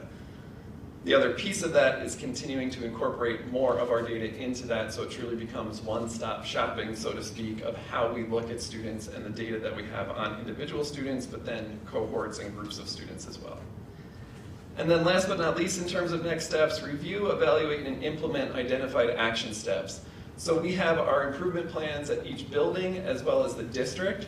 So something that we've done as the admin team, looking at those plans, there are some things in there that actually have action steps listed for the second half of the school year. So we're making sure we are reflecting back on those, and are we where we want to be, and what are the things that we said we were going to do the second half and the end of the year, and making sure we're following through on that. At the same time, I think it's critically important to remember with the entire process of school improvement, when we have those plans, they are very aspirational, and the intentions of what we hope to accomplish over the course of the year when we are working on everything in July and August, when we put those plans together. I think if we knew in July and August what we know now in terms of how COVID really impacted this school year, would we have been as ambitious in our improvement plans? Maybe not. Maybe we would, because it's still good to be ambitious. But when I look at those plans now, there are certainly things that just because of the nature of everything that we've been working on this year and the challenges that we faced, are there things that we're not going to get to? Yes. Is that okay? Yes, because it's then reevaluating, is that still an important item to work on? If so, we can roll that over into next year's improvement plan, or have things changed to a point where no, that is no longer a priority, we can reevaluate and shift that to not being in our improvement plans in the future. So I wanted to include that because I think that's important as we continue to work on the school improvement process and we look at the plans we developed. Those have great intentions, but then we also have to make sure we're balancing that with the realities of what are we working on day to day and throughout the course of the school year. So that was all goal 1. Rolling into goal number 2. So goal 2, as I said at the very beginning, is the culture goal. So the idea of just what is the culture and the climate of our buildings and across the whole district. So the first one here, enhanced collaboration. What that really is referring to, and this was part of our improvement plans, each year I feel like we get a little bit better about refining how we utilize collaboration time. And when I say collaboration time here, I'm really talking about faculty meetings and superintendent's conference days.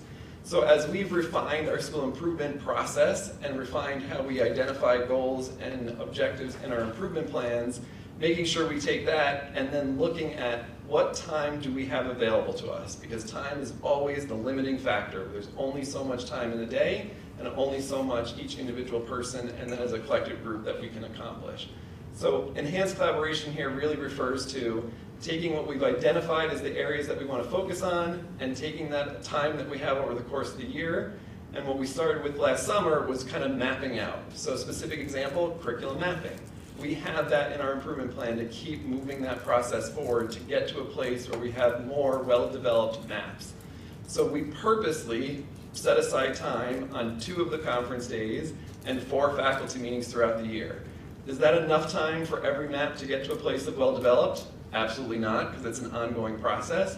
But we wanted to make sure if we're saying that that's a priority, that's an area that we're focusing on, let's commit a set amount of time to that purpose. So that's one example. Other examples have to do with SEL, just how we collaborate in teams, how we utilize data. We really tried to map that out last summer with our faculty meetings and the superintendent's conference days. So that's what's referred to as the enhanced collaboration. Social emotional learning, I'll turn it over to Brooke. All right, thank you. So our PPS department, which includes our psychologists and our school counselors, have been working very hard to support our students' social emotional well-being the past couple of years. So the department, we met as a group and created an SEL survey, K-12, that is aligned with the New York State SEL standards. And for those of you who are not familiar with those standards, the standards include self-awareness, self-management, social awareness, relationship skills, and decision-making. So the survey was administered 2 times so far. It was March 2021, and then again administered again this November 21-22. So after about 2 years of survey data, and I have this data, I mean, we'd be here all night if we were going through all of this, but I'm able to give you those results. But for the sake of the presentation tonight, generally, overall, the data was quite positive. There are some areas of weaknesses that we found K-12 within this assessment of the survey was self-awareness, interpersonal skills, and decision-making. So those were like 3 key areas that were highlighted throughout the survey, indicating some additional support is required within the classroom settings, with our counselors, with the psychologists, maybe in small group settings or social skills groups that they are working on. So what we found with the survey that we created, it's just, as I was sitting here and listening to Matt with Intervention Compass, it's like, well, how do you go about collecting all this data and keep continuing it year after year? So we have looked at many different models, so to speak. I want to say, like a scope. We said, yeah, we need a scope and sequence. We need a way to assess the students, make sure that it is aligned with the SEL standards, and that we can continue to replicate it year after year. It was great that, you know, everyone worked hard. We developed our own survey during the pandemic so we could get the pulse of students and get instruction out there and provide the support, but we feel like we need more. So as a PPS team, we looked at many different models of SEL data collection tools, resources, and really just making sure that, number one, we were aligned with the standards, but number two is going to meet the needs of our students here at Greenville. So we made the recommendation to purchase what we call the Aperture program, which is aligned with the New York State Learning Standards. And what that program, oh, I shouldn't even say program, it's a software. It's a management software similar to Compass, Intervention Compass, where there's a survey that you're able to administer to all students, and the students take it themselves in the classrooms, and it's a quick 2-3 minute survey, and you're able to get a glimpse of what the needs are of that classroom, that student, which then you can easily pinpoint that instruction for that group of students, K-12. Of course, at the lower levels, kindergarten, primary levels, the survey questions could be read to them. So it's a varying level of survey questions that are aligned to the standards, just giving us a snapshot of where we really need to target our interventions for our social emotional work. So that is something that we have been starting to, implement. We're going to pilot this year, get all of the students in, and start doing some practice runs with this, so with hopes of full implementation come September, so that we can be assessing all of our students in a succinct way and really being able to collect and target the social emotional needs of our students. So that's something that we're very excited about. Moving on to our social worker, her name is Carolyn. She has been a great addition to our staff.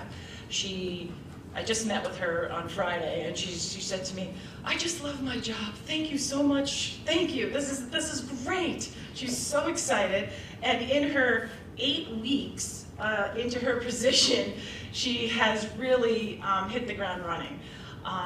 She's made connection with some of our neediest students and families. She's been a great asset to our PPS team. She's created a network resource binder for parents, for those needy parents saying, "Oh well, we're experiencing." One example is we have some families that are needing some support with some domestic violence, and she's been there with resources, reaching out to them and connecting them with the agencies. So that's a positive piece already. She and the elementary psychologist last week created a workshop on trauma, understanding traumas for some of the support staff to support some of the students at the elementary level. She also has been to each of the faculty meetings and provided, number one, an introduction, but also a sample of her referral form, so that any of the teachers who have maybe seen a student in their classrooms that may need some additional support, that they're able to make a referral to her. As well as she's in the process of developing a parents support classes, about a 6 to 8 week module for students starting next September. So she's really hit the ground running, and she's a breath of fresh air, and has been very supportive to not only our neediest families, but some of our students. She was excited. She said to me, a couple kids came up and they were so excited to say, "When am I going to be able to meet with you?" She goes, "Then I knew I was really part of the faculty here." So it's been a nice addition. Brooke, how does she divide her time between the 3 buildings? Yep. So ideally it's based on need, but she has 2 places, or 2 offices, so to speak, one up here at the high school and one at the elementary school. So for right now, she tries to dedicate at least 2 days up here to middle and high school, and 2 days at the elementary school, with 1 day being flexible. But I said, don't lock into a schedule, because you're going to have to go wherever the greatest need is at that time. But primarily 2 and 2, and then the flexible day. Does she report to you? Yes. Yeah. One of the things that came up as we were making her initial caseload, and we were talking about, what's the balance going to be between, elementary, middle, and high. We noticed as we're working with families that a lot of our families have students in multiple schools across the district, right? So even if Ms. Alakwa is working physically up here with a high school age student, she's also working with that family of one of our students who may be in kindergarten, right? So that's unique to our community here, that happens, where we have students, a family with students across all 3 schools. And her goal is to really get to know our neediest families, so then she can transition to the support within the home if needed. So we haven't, she's working her way up to that. But she's done a lot in the last 8 weeks. When she said she's only been here 8 weeks, I thought to myself, I'm like, really? It seems like you've been here all year. But it's really a nice addition, so thank you. Oh, another cultural highlight, to talk about K through 5 character education assemblies. There's been a tradition of character education assemblies at Ellis Elementary School, and during the darkest days of the COVID pandemic, Mr. Mahan took things virtual. He put the show online, and we started doing assemblies virtually. And what is really entailed is a team of people collaborating, counselors and teachers and administrators and students, to make these productions. And I know that some of them have been shared with the board over the course of this school year. And so in lieu of being able to get everybody together in the gymnasium and the cafeteria to talk about and to learn about some character traits and how to put those things into action, we've been doing productions every 6 weeks or so that are going out, and the teachers are using videos that we make and read-alouds of stories and student interviews and scenarios as basis for discussion and ways to prompt students to take action in order to improve their character and then to improve the overall environment of our school. One of the cultural highlights, just and this goes into part of with our middle school set plan, that a requirement from NICID was to do a self-equity survey. We did one as a BLT, as a group together last June of 2021. And we realized from that survey, when we met during the summer for our goals, that we really need to provide opportunities for all our staff to receive training on the topics related to diversity, equity, and inclusion. We started that process at our January faculty meeting, working with Amy Harlachek, who does work in this, so she's an outside resource that we brought in. She also was at Tech Valley. And the faculty in January as a whole group and in small groups really discussed what are the definitions of diversity, equity, and inclusion mean to you. And then we did talk together to kind of come up with, what does it mean to us as a middle school. We continued those meetings here just last week in March here at our March 7th faculty meeting, and really started talking about, kind of refreshed our memories from our discussion in January, but then also looked at, how does diversity, equity, and inclusion look currently in our classrooms, and what else can we do going forward. We had some great discussions last week. We have another meeting coming up at our April faculty meeting where she's coming back again, as I know we're going to continue some of that work. And and then start working towards how is that pushed more into our curriculum. We have pieces already, as we found from the survey, but we need to be more consistent with it. And that was something that came from that survey, and we really just felt we needed to kind of, as a staff, come together first with some understandings of this, but then to see how we can then be putting it out into the classroom. Excuse me. Is that being done at the elementary school and high school levels also, or no? So I know the goal is for that to continue. We've already been talking about some different PD to start this summer, and then how do we start pushing that more into the different buildings throughout the next school year too. Continue on with some more discussion about some diversity, equity, and inclusion work. I'd like to talk a little bit about NCBI. NCBI stands for the National Coalition Building Institute. And NCBI is an international leadership organization that provides training in DEI. And it does in community organizations as well as K-12 schools. Greenville is at the beginning of our work with NCBI. And in this fall, we began with training 25 students and staff to participate in train the trainer sessions with the purpose of training them to be effective allies and to become empowered to lead diversity and training workshops themselves. Our students have taken action by leading an activity with our student government, and they're currently working on a podcast to inform other students about the purpose of NCBI, and they've set a goal of running another workshop so that they can work with more students and expand their coalition. I'd like to give special recognition to guidance counselors Sydney Hewitt, Kendall Fritz, and teachers Erin Sharkey and Kylie Connolly for their efforts in planning and communicating with our student NCBI leaders. Before I share the last point about new faculty, just in reference to the last 4 things that were shared, the social emotional learning piece, the digital character ed, the DEI, the NCBI, when we talk about maintaining versus growing, all 4 of those are things that these are things that we have put in place this year, either last year into this year or this year specifically, that it's growing. So it's not just about maintaining the things that we've always done or the things that we are doing well, it's how do we grow and keep pushing ourselves forward. So I think that's important, especially in this area of culture, in the world of COVID, the importance in this area that we are pushing ourselves forward with some of these new initiatives. The last piece, not necessarily new, but a little different this year, new faculty supports. So what I mean by that is the mentor program and the things that we've put in place to support our newest faculty members. We have 22 new faculty members this year, which is a significantly larger number than usual for Greenville. We also have a new mentor chair, Mr. Carl, who actually runs the mentor program.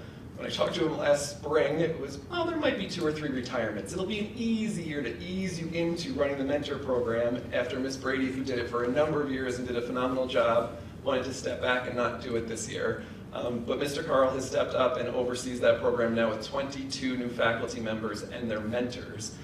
We do a survey of those new faculty members at the end of the year that will give us some true perception data from their perspective.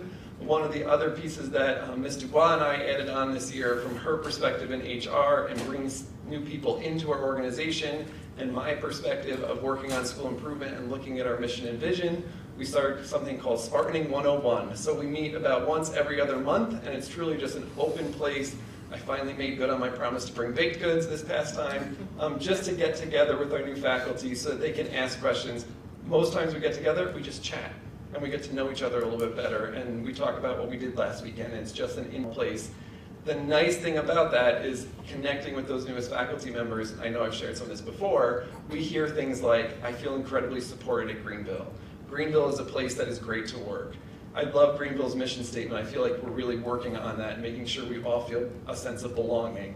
And my favorite was a new teacher that said, I talk to my friends who are also new teachers, and because of what I share about Greenville, they're all envious of my job at Greenville. So that tells me we are doing really great things to support our newest faculty members, which in this time, I cannot fathom being a new teacher or being at the starting point of my career during COVID time. So it's important that we are supporting those members. Right, so cultural challenges. So again, we've talked about some of the highlights and then some of the challenges here with the goal 2. You know, we always talk about the importance of relationships and just how important they are, and that really, you know, over the past 2 years got broken up quite a bit between being remote and even hybrid, but being distance and not necessarily working in groups, and it just, you know, became very isolating at times. And even with our own, you know, our own faculty and staff, I mean, doing a faculty meeting on a Google Meet is horrible. It's just, it's you know, at times you feel like it's just kind of lifeless a little bit, and if you've done a lot of meets, it gets tough. But being in person for a faculty meeting, there's just a different vibe, different energy, and you know, the first 2 minutes people are just, you know, laughing and joking a little bit until it's officially ready to start the time. So being you know, we've had faculty meetings at times this year, then we've had to break a little bit as we've had spikes. That same goes for our team meetings too, but it's definitely nice when you are sitting down in a meeting together. So, you know, as we're doing more of that, that's a great thing. You know, our student social interactions, again, you know, we've gone from being totally remote to hybrid to being back in person, and really, you know, one of the things doing hybrid last year really limited some of the activities teachers could do as they're trying to teach. And I taught a lesson last year for a teacher. She wanted at a faculty meeting, I had to go teach a lesson in her classroom, and I tell you, teaching with the Google Meet running and, you know, 10 in class and 10 on the Meet, it's challenging. And so, you know, doing that day in and day out, you know, but being in person has allowed, as I said, I've been in some teacher observations this year, and just seeing the kids talking and laughing and learning has been just great. And all our after school activities, you know, we saw our Science Olympiad kids here tonight and how well they did. Our FFA has been doing great, our sports teams. I mean, so all those things are the big part of social interactions for our student, and really just developing the whole student, the whole child. So, you know, again, those have been challenges, and we're slowly getting a lot of those things back, and it's been great to see. You know, we haven't, you know, Matt was just talking about no large assemblies, things like that with our students. We were limited with not having concerts last year to limited in December. We had a concert here in March last week where we still staggered our middle school and high school, but there wasn't a limit of what families could bring in. There was plenty of seats for people to space out if they needed to, and people did, you know, but so those are just good feelings that are coming in. And we've talked about recently in one of the parent forums we had about how at those concerts, how nice it is after a concert, the amount of people that hang around and chat a little bit, and, you know, so again, talking to our community, you know, as staff, and so there's just a lot of good things like that. So although there's been challenges to that, we're starting to see a brighter light here, especially in the past 4 or 5 weeks, and some of that, and particularly all this year, as we did implement a lot more things this year as we were in person. But it's been good to see that back. Good to see kids laughing, smiling. Todd, COVID fatigue. So that leads into COVID fatigue, which I'm not going to go too far into this because I think you get the picture and just some of the data that we shared and the conversation that we're having tonight and the questions that have come up. I do want to share one specific little, not story, but anecdote. So I was reading a book recently by author Rachel Redmond, good author, look it up if you're looking for something to read. And she has a short story in there about burnout. So when I think about COVID fatigue and everything that we have experienced, and this isn't just education, but for our purposes, thinking about our educators and what they've experienced, COVID fatigue very much goes along with burnout. But in this chapter, she talks about you only get burnt out if you care, right? If you don't care about what you're doing or you don't care about something, then you don't get burnt out because you don't care. So that really spoke to me when I think of all of the educators and everybody that works at Greenville Central School District, of that sense of fatigue and getting to a place of burnout.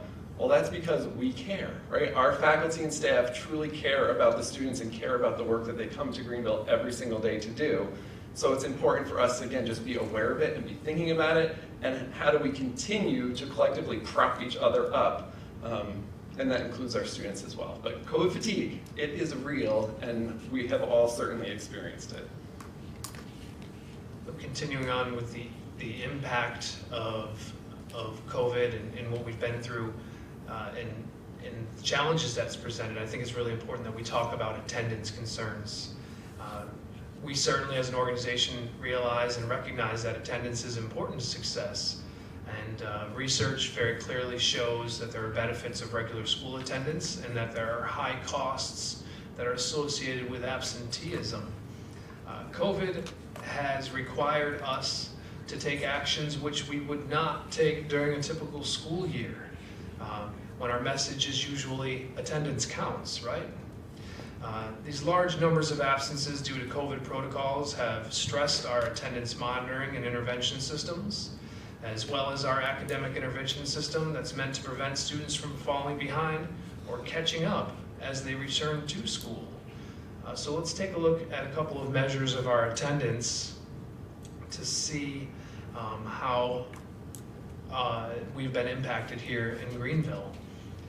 The graph on the right is our average daily attendance by school building from September through January over several years. So going back to 2018, we typically see a daily average attendance of about 94 to 95% at this point in the school year. Now looking in at this year, Ellis's average daily attendance was 86% in January. The middle school's at 93 and the high school's at 90%. The benefit here of it being February and getting to report back into this, I can happily report that we have seen some recent stabilization and improvement at Ellis, that the attendance rate has rebounded up to 91%. So a sharp jump in our daily average attendance at the elementary school since the number of COVID cases has declined. The other measure of our attendance to note is chronic absenteeism, which we can see over on the table on the left. That's defined, of course, as missing 10% or more days of school, regardless of whether or not those are excused or unexcused absences. You can see that we've had a large increase in the percentage of our students who are currently designated as chronically absent, which at this point in the school year would be students who have missed 9 or more days of school. COVID protocols and quarantining have impacted the students, that percentage of students who are chronically absent, and the level of impact has been the greatest at the elementary school levels, while the high school level and middle school levels has not been as great. As we compare the data across the years, it's important to note that what constitutes attendance has changed over the past 3 years. So for example, during the 19-20 school year, we had typical expectations for attendance until March 2020, when schools were forced to close. And then attendance was not taken going forward. During the 2021 school year, with remote learning and hybrid models, students only had to log on to meets in order to earn attendance. And this year, again, another shift. When students are quarantined at the elementary level, they receive an excused absence whether or not they participate in after-school COVID tutoring on that day. And in the middle school and the high school, students can log into Google Meets and Google Classroom to follow along and complete assignments.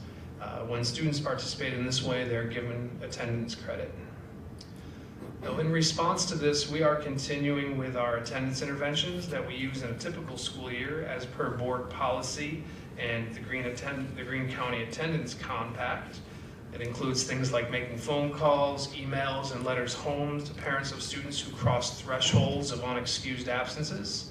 We also continue to work together with our community-based organizations in situations where that's deemed appropriate. And something new that we are doing in response to this data is, for example, in the middle school, as students return from quarantine or as they return from extended absences, we actually created a small group tutoring lab in the school day for students where they can come back and recover and get caught up on work. Again, another response is and you've heard about it tonight, our stimulus tutoring program. Teachers have been really diligent about communicating with parents and students about assignments that were missed while students have been out, and teachers have been really amazing about following up with students to make sure that assignments have been turned in. And that is all reflected in the hard data when we look at course failures, that our course failures in the middle school and high school are actually lower than they were pre-COVID right now. And that can be attributed to the dedication and passion that our teachers have on working with students. When we look at attendance numbers like this that our hand was forced on, we have not let that impact our students being able to learn and earn credits towards graduation. So I just want to recognize the hard work of all of the staff and the parents and the administrators in making sure that happens. Any questions on attendance? It's a big one. Duncan? I really don't understand the left graph. I'm looking at January 21, 22 for Alice. 33.8% were chronic absentee. I don't understand that. So thank you for asking. As of January of 21-22 school year, basically 1 out of every 3 students in Ellis have crossed the benchmark for being being labeled as chronically absent. So missing at that point 9 or more school days. Okay, now I understand it, okay. Yep. Now I understand what you're trying to tell me here. Yep. I couldn't correlate it with the chart on the right, 33% and Yeah, 91. yep, Okay. different, yep. Okay. Yep. Is that as valuable as it would be in a non-COVID environment? I think it's very valuable to note that because we know that chronic absenteeism has an impact on graduation rates, it has an impact on dropout rates, it has an impact on students that perform at or above grade level. So even though in the short term the intervention that's been done and the diligence of our staff has staved off an immediate drop in course failures. We want to make sure that over the long run, when we look at elementary students at the beginning of this school year from September through January, a lot of them were forced to stay home over the course of this. And we want to make sure that that doesn't compound itself over time and we find ourselves trying to dig ourselves out of this hole. So I think it's still a very important number to note. Okay, so I'm gonna go with the next question. Does iReady allow you to track the individual students as being a chronic absentee student? I can, and actually Intervention Compass would allow me to flag a student and a group as chronically absent, and then we can look at that subgroup and see, have our chronically absent students, are they doing, how are they doing compared to students who are not? Okay. Yes. Very good. Thank you. Thanks for asking. Matt, so just for clarification, then that 33.8%, does it include COVID students or not? So it does? It does. Okay, all right. Excused or not excused, Yeah. even if they had a dentist appointment, they go in, if they wind up with 9 days, they're in it. So I guess my question, given the fallout that we saw in the early part of the presentation and what our numbers are, then what does it look like for February? So it's not an apples to apples comparison, but I hopefully would expect to see a significant decline. So what we would see, so the January number you're seeing is based on 10% or more of school days as of January, which is around 90 or so school days by the time we get there. So when we get to the end of the school year, at the end of June, we're really looking at students who are absent, we're looking at 18 or more, right? So that percentage could come down. It could shift, yeah. It could come down. It could Come go up. down. It It could could go come up down, too, yeah. But it won't go up automatically. It could come down.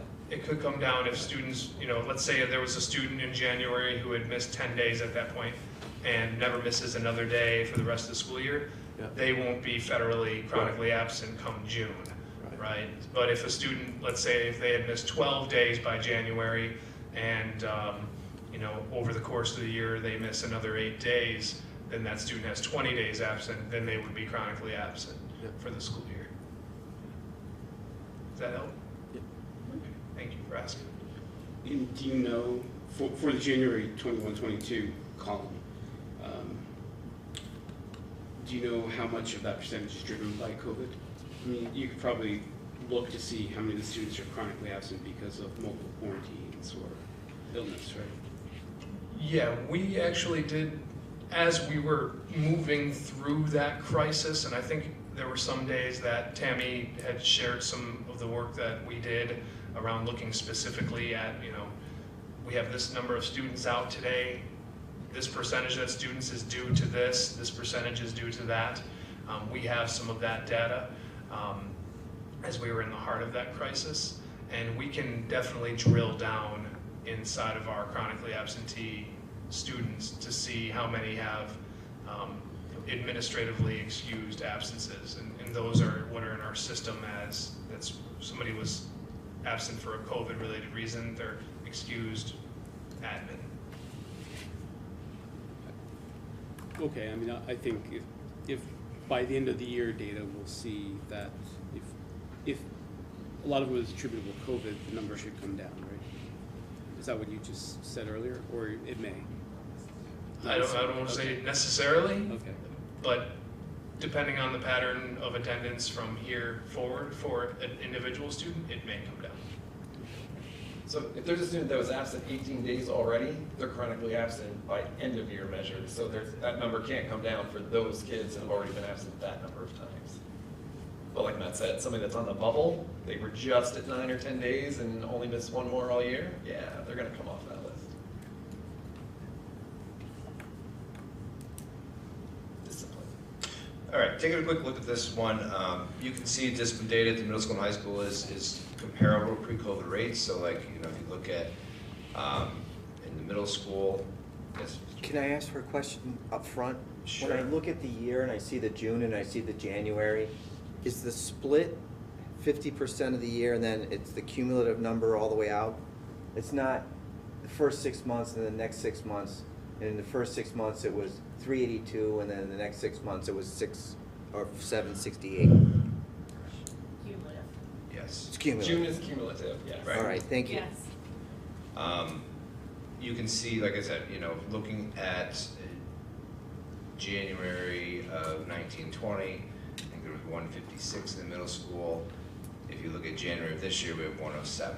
And we won't look at January of 2020 and 21, as that was 50% of the students in, and there just was less congestion in the hallways and just a lot of different things. Buses were very spaced out and stuff like that. So, but again, one of the things we keep talking about there just a little bit is the relationships. Teachers, with PBIS in middle school, teachers look to try to handle a lot of minor type little infractions in their own classroom. Means talking to students one-on-one, trying to resolve those issues between them. Before they get to some of the situations that would get into referral type form. This year also we in the middle school with our PBI student advisory group that has back up and running by Mrs. Fisher and Mr. Hutchins as they kind of co-chair that. It's been great to get a lot of students' thoughts on things as we do a lot of different refreshers on expectations in the building. Particularly the goal with PBIS is to do refreshers after like a vacation break and things like that. So our students have been good at helping create some of those videos for that this year too.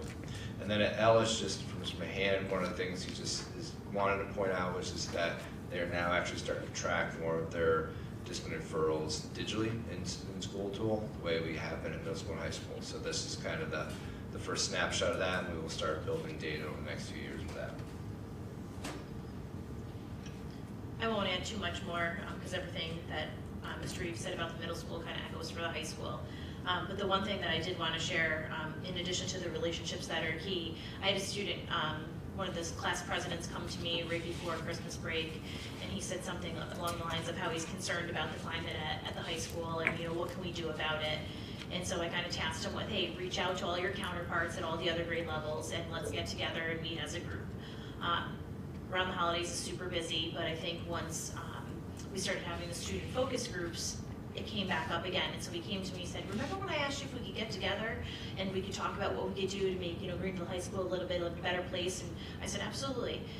So he's in the process of doing that right now. He's reached out to all the other class presidents, some of the vice presidents.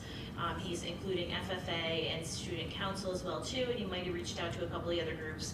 I gave them some times and dates that we can talk, and they really specifically want to talk about behaviors that they're seeing that they haven't seen at Greenville High School in years past, and what we can do to either prevent them or to make it a better place where everyone feels accepted and belongs. So I think that was, kudos to the students to reaching out to me. It was something that I had in my entry plan that I wanted to do, and it just got away from me my first year, and so I have to give credit to the students for really bringing that to light and wanting to make Greenville High School a better place. Do we have consistency around the definition of, I guess, what constitutes a referral? In the sense of, I don't know, action A is, like, there's a definition. I remember several years ago we talked about it, that the definition of action A was so different, either according to teachers, administrators, and everything else. So I was just curious how we had dealt with that issue. Are you talking about like discipline within our code of conduct, or just in understanding? I guess I'm just trying to understand. I don't know, insubordination. So kind of the definition of insubordination, that may not be a good example, but where I'm trying to go is it defined so in such a way that pretty much everyone has the same definition? So my definition is the same as your definition, it's the same as Todd's definition. There was discussion, I remember, several years back, that my version was kind of different from your version. Yeah, I mean, one of the things when we went to PBIS was trying to work through some of what does that really mean? What does the insubordination mean? I still think it's a little challenging from teacher to teacher what some people tolerate, what some people don't, but I agree. I think conversations need to keep happening around that. You know, but there are set expectations that we have consistently that we're asking of students. You know, in terms of what that, you know, again, I think every situation is looked at and different in terms of insubordination can be a lot of different things. It can from one range to another in terms of how it's looked at too, in terms of if we were to get a referral and look at that too, in terms of how it's written up, because it still could be insubordination in a class. The consequence of that could be quite different depending on the situation too. So you know what I mean? So it could be written up as insubordination, but depending on the nature of it, of what, that's where we ask people to be very descriptive of what is happening of situations, whether it's in the classroom or the hallway, things like that. Anybody can be having a bad day, including a teacher or, you know, an assistant teacher. Do you get referrals that you reject? In other words, after I send you a referral and you say, hey, Duncan, aren't you being a little harsh here? And we talk it out and you say, yeah, well, I'm not going to the school pool. No, there's definitely something. So one of the things is we've really tried to have teachers handle things more within their own classroom, depending on the nature of the severity of the thing. But they also keep track of that too, because if they feel like they're talking to, you know, a certain student, you know, 3 or 4 different times on why they're late to class, and maybe they try to come up with a plan with the student, but the student is still being late to class. Now it might warrant to a point where it's getting, right now it's going to go into a discipline referral because I need to go to another level. I've tried to work with you one-on-one. Okay, so from your experience, you don't have a teacher who's just off the rail one day and starts referring, okay. No, but So I also have I'm no trying problem. to get to yours, rather than a hard and set definition. If there's some kind of a process there, maybe that defines it itself. Right, and so I guess where I was going is, how do we compare apples to apples across the different schools?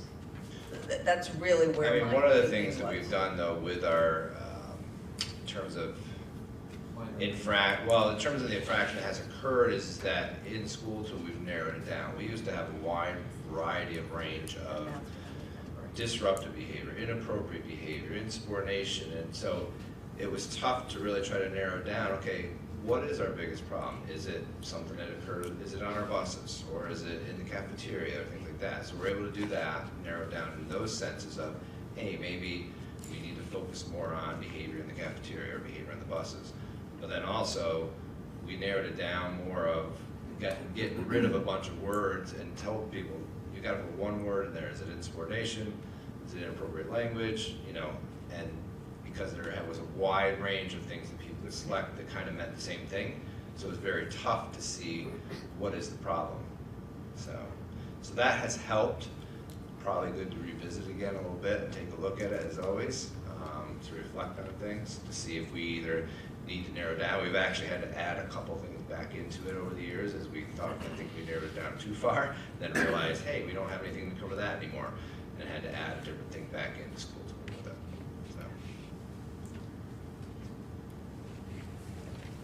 So. Home stretch. So this is goal 2, next steps. So the first 2 bullets up here, continue to build community and explore opportunities for school spirit. I really think we can clump those 2 together. When I think about this, it's twofold. It's bringing back some of the activities and some of the traditions that has made Greenville great for so many years. So example of that, when I think of the GAA dinner that's happening, I think, when is that, Denise, next week? March 31st? That used to be an event where we'd have students come in and they act as the servers, and the people come in and it would be like a night out for a family. So we're back to a place where it's offered as takeout this year, that's good, but how do we get back to some of those traditions that we enjoyed and brought us together as a community? So thinking about those things from the past that we can bring back, but at the same time, I'm going to use Christy's example, where are opportunities that maybe we didn't have in the past that we can incorporate now? So the idea of a student coming and saying, hey, can we get a group of student leaders together to have some of these conversations and talk about something like school spirit? Absolutely. So kudos to Christy for working with that group of students that she's going to pull together to most likely come up with ideas that we haven't done before or haven't thought about. But this idea of how do we continue to build community and also explore opportunities for school spirit, I think is critical as we come out of COVID and figure out what the next phase is. Social emotional learning, this connects back to what Brooke shared. Really the next steps are the PPS department this Friday on the conference day are going to be doing some trainings for the Aperture, which is the resource that Brooke mentioned. It incorporates the survey for students. It incorporates resources that teachers could use in classrooms to target specific SEL skills. But it starts, the next immediate step is that training that will be happening on the conference day, and then planning for what happens for the rest of this year. What are opportunities that we need to build over the summer to really get ready for next year and rolling that out more across the board. Continue to work with families around attendance. So this is really everything that Matt spoke about, but also using our social worker for those students that are chronically absent and also are not performing at levels that we would like to see. Because the other piece, chronically absent students, you can funnel it out, and if there's kids that are performing well and they're passing their courses at the high school and everything else looks okay, that doesn't need to be where we need to focus our attention in terms of chronically absent. If they're chronically absent and they're failing courses, or they're chronically absent and they're tier 3 in RTI, those are the students we want to make sure we target and continue to build relationships with families and figure out how to work together to support those students. And last but not least, same bullet that was on for goal number 1, review, evaluate, and implement identified action steps, looking at the improvement plans for this goal and what we had identified for the second half of the year, but also as part of that reevaluating, what have we started this year that we maybe didn't think about when we did the plans over the summer, and does that take the place of something else? How do we best utilize the resources and put our actions using the time that we have? So reevaluating where we're at this point in the school year. So those are the most immediate next steps for goal 2. Cycling back to where I started at the very beginning, that school improvement calendar. This was the mid-year checkpoint.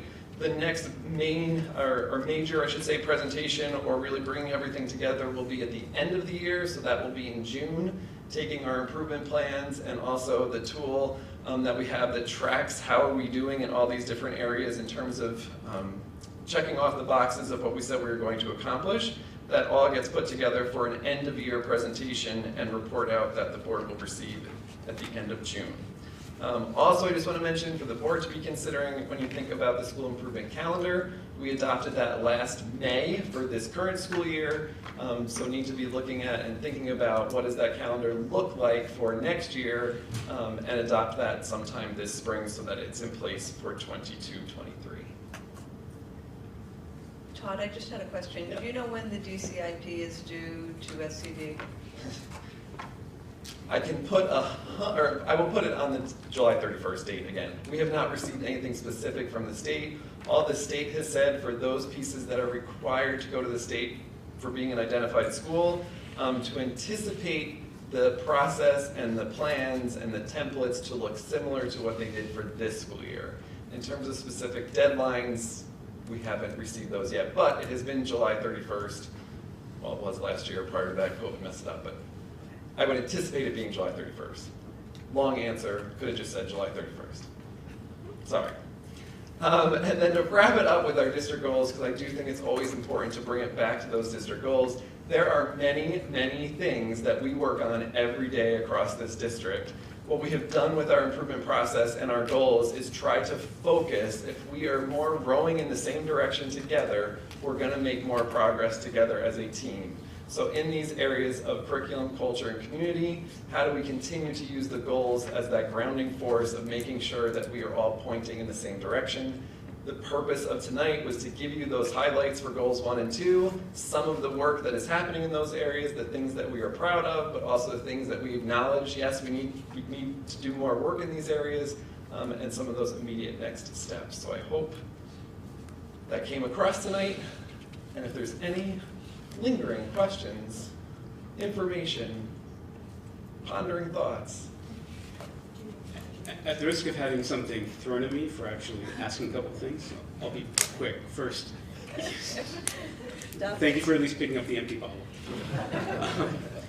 Christy, first, I think it's great that a student had some concern about, I don't know if you described it as school spirit or things that are happening, and took the initiative to say, how can we make it better? They're guiding them on how to do that.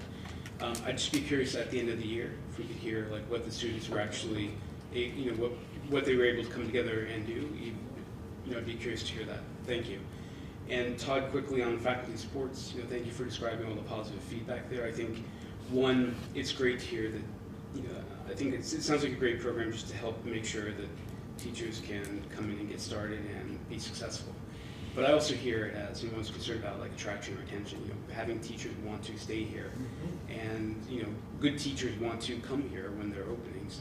So for the teachers who are going through that and having good experience and telling all their friends, I hope that one helps students want to stay here, and two, when we do have openings and this gets out that that in addition to all the other things, we have these intangibles that make it a good place to be, that it helps improve the pool of applicants we get. I don't know what we can do, but I think we ought to try to figure out something, and I'm looking at to recognize all the teachers, but especially those in Ellis that put in those hours, okay, above and beyond, whether it be just some kind of the spirit, Greenville Spirit Day. We have that town, and we build on it. Whatever, we need to recognize what they did. They were above and beyond, and we got to figure out a way to recognize that in a formal way. So there's a challenge. Well said. Agreed. And challenge accepted. Well, good. I would like, no, go ahead. Thank you. I'll talk loud. Yeah, but they All right. can't hear you in the recording. Okay. Thank you. So I won't talk as loud now. But I might break something. I want to thank you all for educating me. I'm going to call it that. I hope you all found the work of value that you just put in, because I always learn when I do a presentation in my work, because I get to reflect in my own mind and know where I'm going so that I can improve myself. So I appreciate all the knowledge you just shared, because I learned. Thank you. And as far as the length of it, you can go longer if you want. You can go shorter as you want. I'm actually after the quality of it, so from my perspective, the presentation was fine.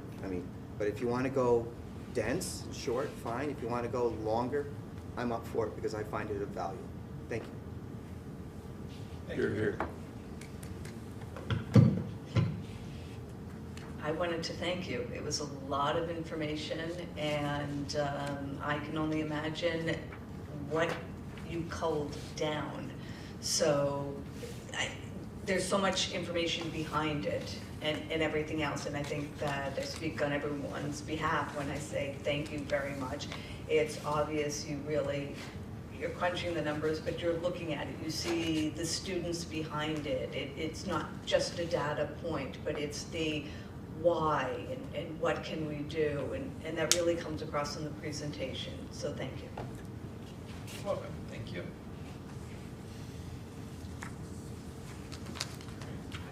Thank you.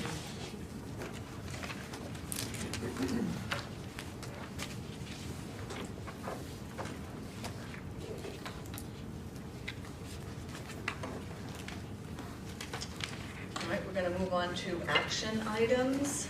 For the first, we're going to approve the minutes. We're going to combine 7.1 to 7.3.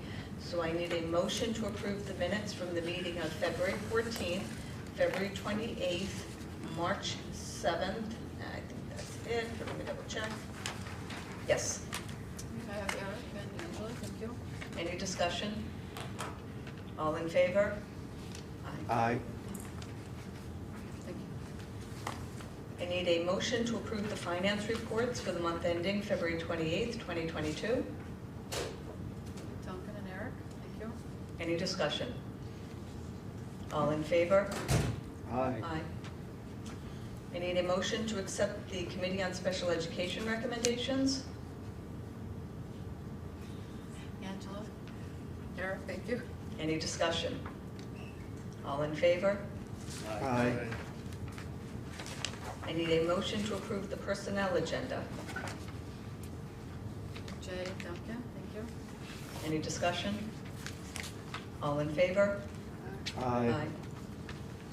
I need a motion to approve the procurement of vehicles by resolution for the presentation to the residents of the Greenville Central School Districts at the annual budget hearing on Tuesday, May 3rd, 2022, and a vote for the qualified residents of the district on Tuesday, May 17th, 2022. Duncan, Eric, thank you. Any discussion? All in favor? Aye.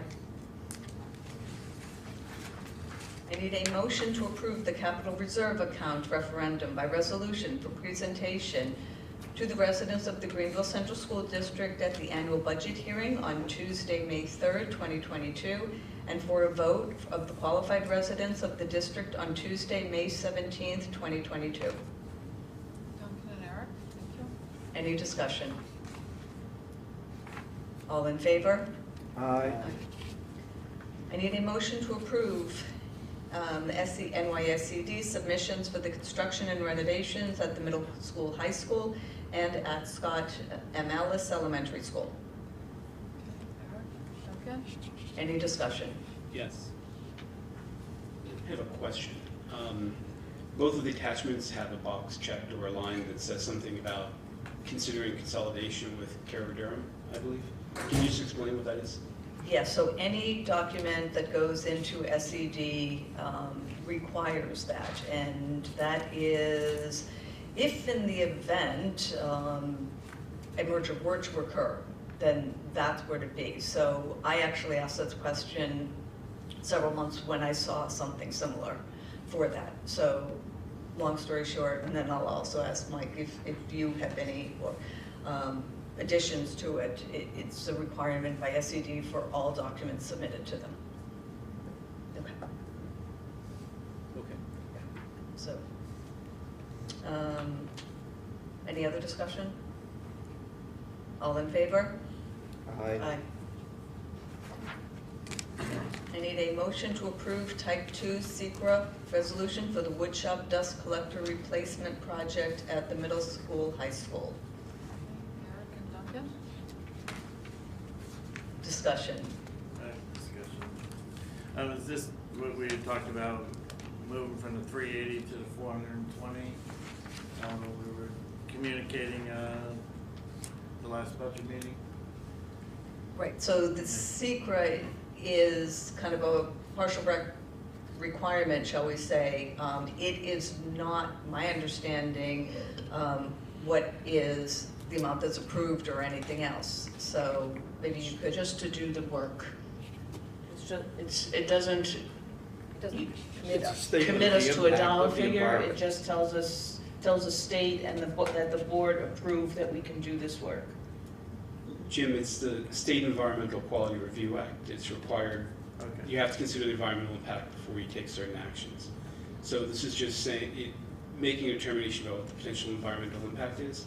In my opinion, it doesn't say that we're going to approve a dust collector or not approve a dust collector or how much it might cost if we do. It just, I think it's something we need to do as part of that consideration, like if we're going to do it. For any kind of construction project. Right. If you don't file it, you don't do anything. Right. Yeah. I just want to make sure. Janet, is there a cost associated with this? To file the report? Yeah. No. Okay. Yes, I Jim, did you have another question? No other question, you can go to approve. Okay, so then all Why in are you favor? assuming everything I'm voting against? Are we ready to vote? Okay, all in favor? Aye. I need a motion to award the bid to Hoosick Valley Contractors, Inc. for the new construction of the middle school, high school pavilion. Base bid was $117,500, then an SED number for that. Eric? Angela, thank you. Any discussion? Okay, no, I already see it, very good. I Okay. wonder where the money was coming from. This was part of the federal funds, I It's believe. Chris's money. Yes. We only Okay. had 2 bids? Yes, that's it. That's surprising. What kind of, how do we advertise this type of work? I'm really surprised we only had 2 bids. we put it in our papers, and the architect, he puts it together, and he reaches out to different vendors to tell them that there's a bid, and then it's up to the contractors Yeah, they, to bid obviously. on it. Boy, there must be an awful lot of work out there because Or it could be too small. something like this, yeah, too small? Rich? Could be. One of the issues is, that most of the contractors that are out there, the pavilion isn't coming in until July 1st, so they're already booked up for the summer at that point, so. Okay, so I want to make sure I understand. You're suggesting we might be a little late in the normal process, and a lot of the contractors who would normally bid for this already got work. Yes. Okay. Because I'm surprised we don't have 5 or 6 bids on this. You know, 117,000 is decent. Okay. Any other questions? All in favor? Aye. Aye.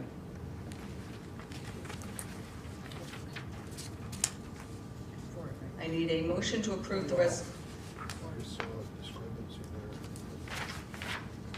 Do you want to back up for a second? Okay. I need a motion to approve a resolution of the Board of Education of the Greenville Central School District of the State of New York for the purpose of entering into a contract for cooperative educational services.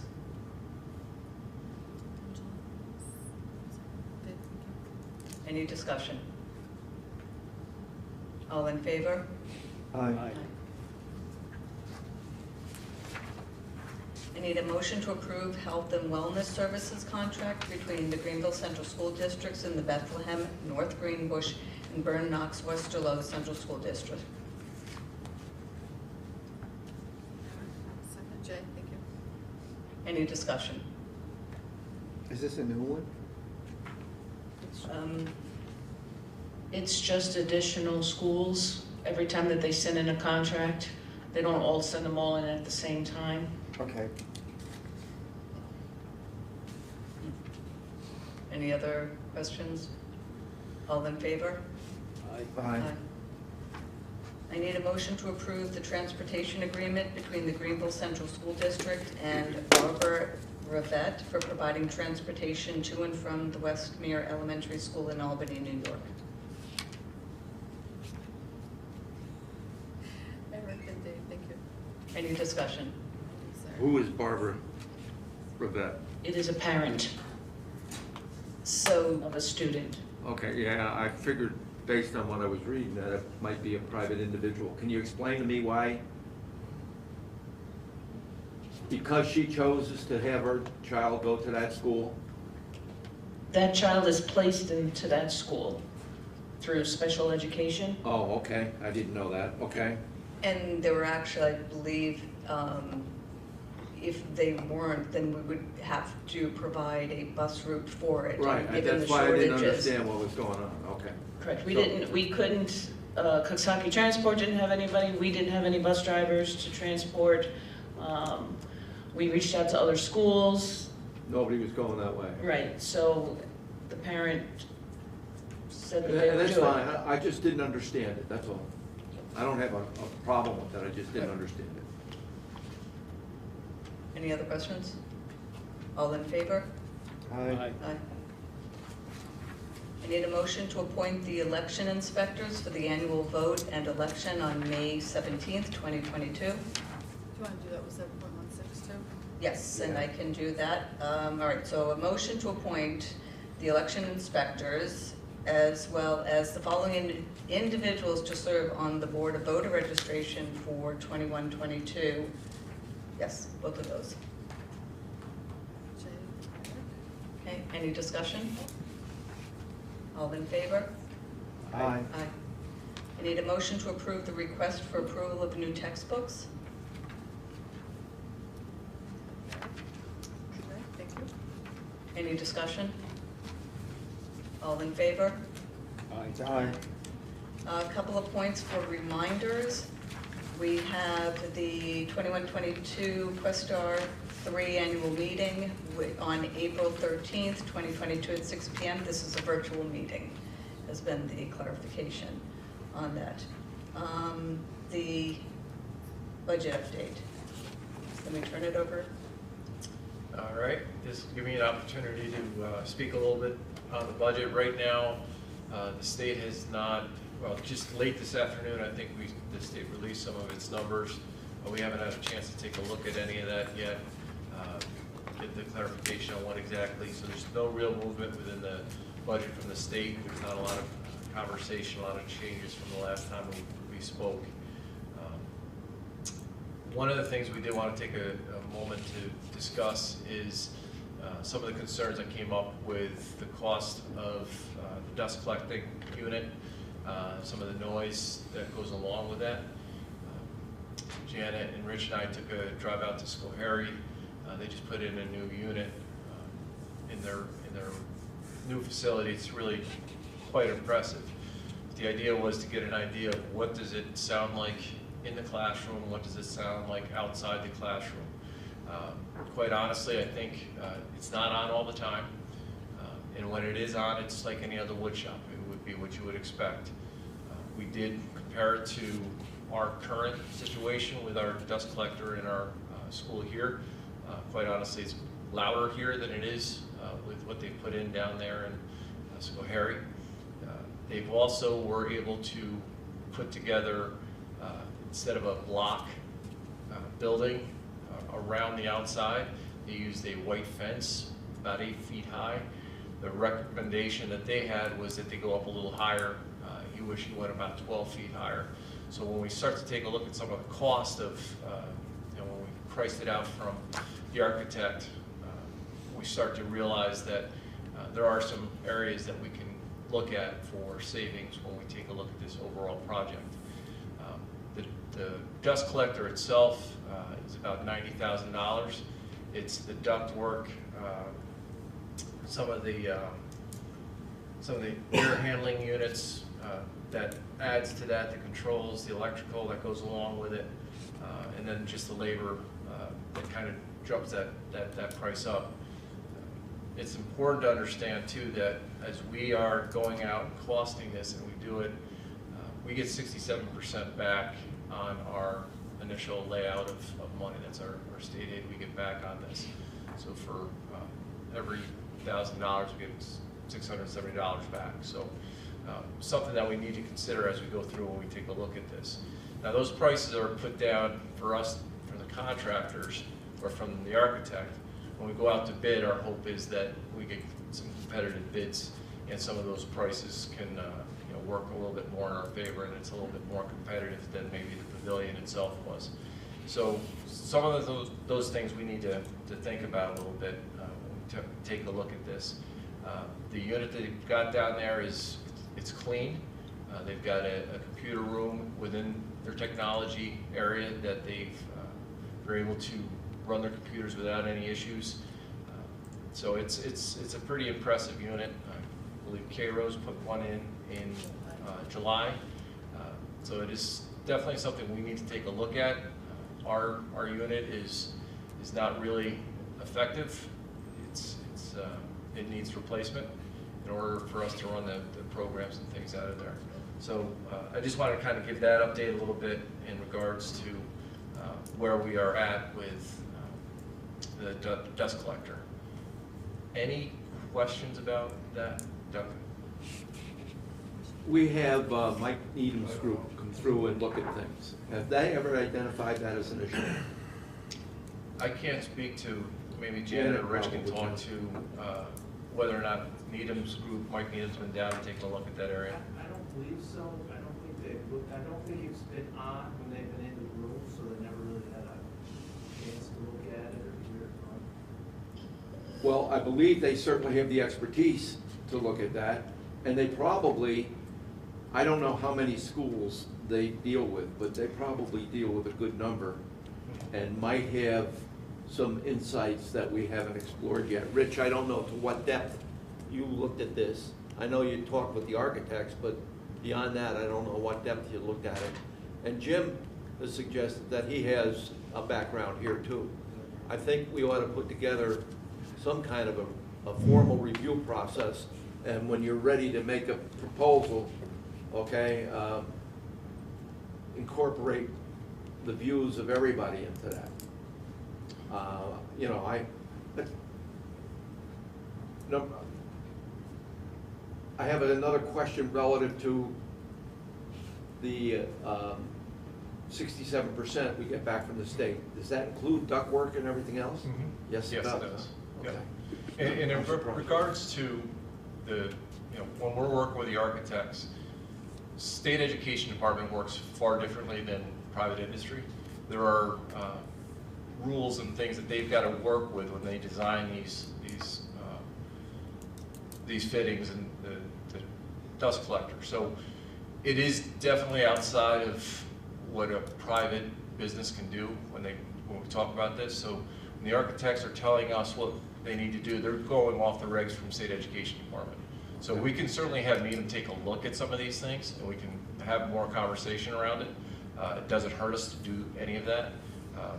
But I just want to make sure that people realize that when we're getting referred to, or we're being asked to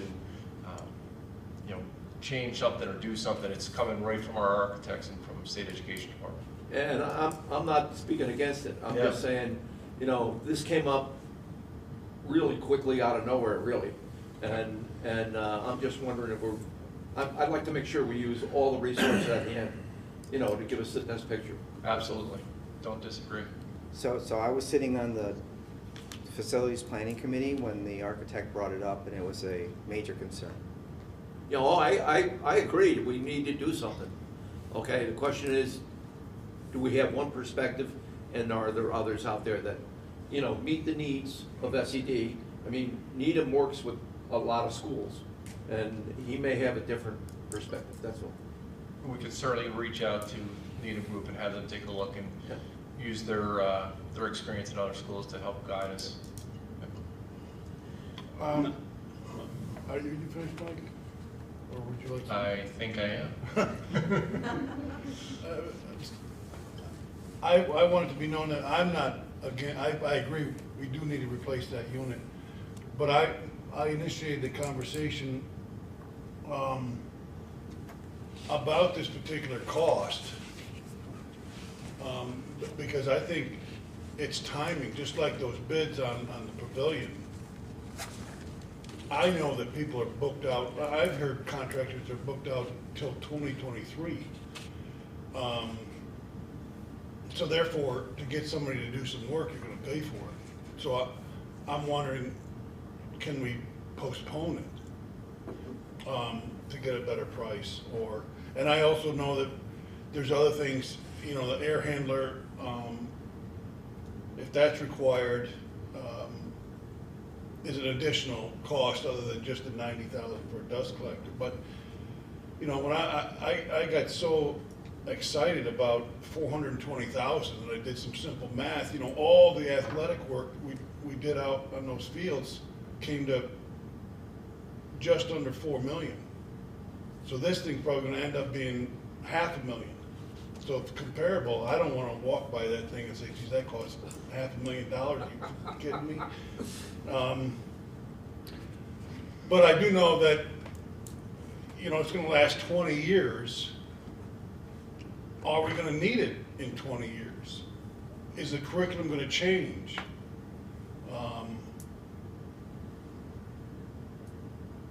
I know personnel is going to change next year. Dee's retiring, so the person in that room might not be even interested in doing work with machines. You never know who you're going to get. But my main concern is the considerable amount of money. And another interesting fact that I did, because I like to work numbers out, if it lasts 20 years, if it's operated 180 days a year, and it's done 6 periods a day, which it won't be, it equals out, the whole cost equals out to $20 a period. Now, that's a lot of money to run one machine. And it's not even gonna, that's if it's used all the time, all the possible time it can be used. So, Mike, if we can work on that. I know where I stand on it. I know it's a true health hazard, and it's a safety concern for kids to be in an environment that's not safe. but I do think we're being taken advantage of because of the particular times we're in. But if, you know, if Carol is, I'd be interested in to see what Carol is gonna be doing. They may have more money than we do. Well, they incorporated with their $23 billion project. Right. $1 million project, sorry. So the 420,000 is little compared to their huge project. Right, and that's the best time to do something like that. It doesn't look like such a large piece. You also have to think about the labor of taking the old one out. Yeah. It's in this tiny little room with a little doorway with these humongous pipes. You know, that's going to be labor intensive to take that out. And again, I think we can't underestimate the power of that program, and I know that we've got a retirement going in there, but it's a popular class. I'm not sure off the top of my head what the enrollment is, but I think that as we take a look at kids and costs of programs, we want to maintain some of these programs. And where is it going to be in 20 years? It may be a little different, but I got to tell you that, you know, as we've moved away from you know, some of the basic you know, programs in schools and gone to more computer-based and more you know, things of that nature, we're starting to see a real decline in the number of kids who are getting into these programs. So, you know, we need to make sure that we're maintaining the interest for those kids who these are the right programs for. And you know, $20 to run a machine per period, I understand it, but we got to make sure that we're doing what's right for our kids who are in our programs and making sure they stay healthy. The equipment that's in those programs and in those rooms, we got to make sure staying dust-free and things like that. But we can certainly take a look at the cost of it, and is what would have this cost us 3 years ago, 2 years ago, or what's going to cost us in 2 years from now. You know, we all know supply lines are down, shortages are all over the place, but we can look into what it would mean if we were to delay it, and you know, what's our bang for the buck there. Rich, did Scary put an air unit in also? Do you know? Yes. Yeah, they have to, because it's drawing out so much air that has to bring in air. Is that timed with the dust collector too?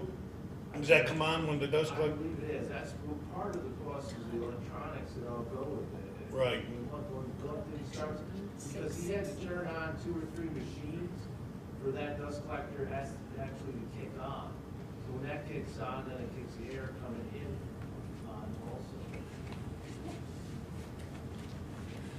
We got a picture of it. We can work the magic right there. That's Wow. Air handler unit. Yeah, that's it's the air no, handler, right? yeah, it's no That's the small. air handler? Yeah, that's the heating unit, yes.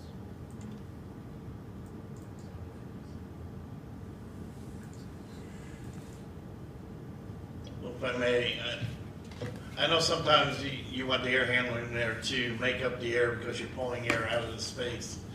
There's other options sometimes if you look through the process to where noise abatement, there's different ways to do it.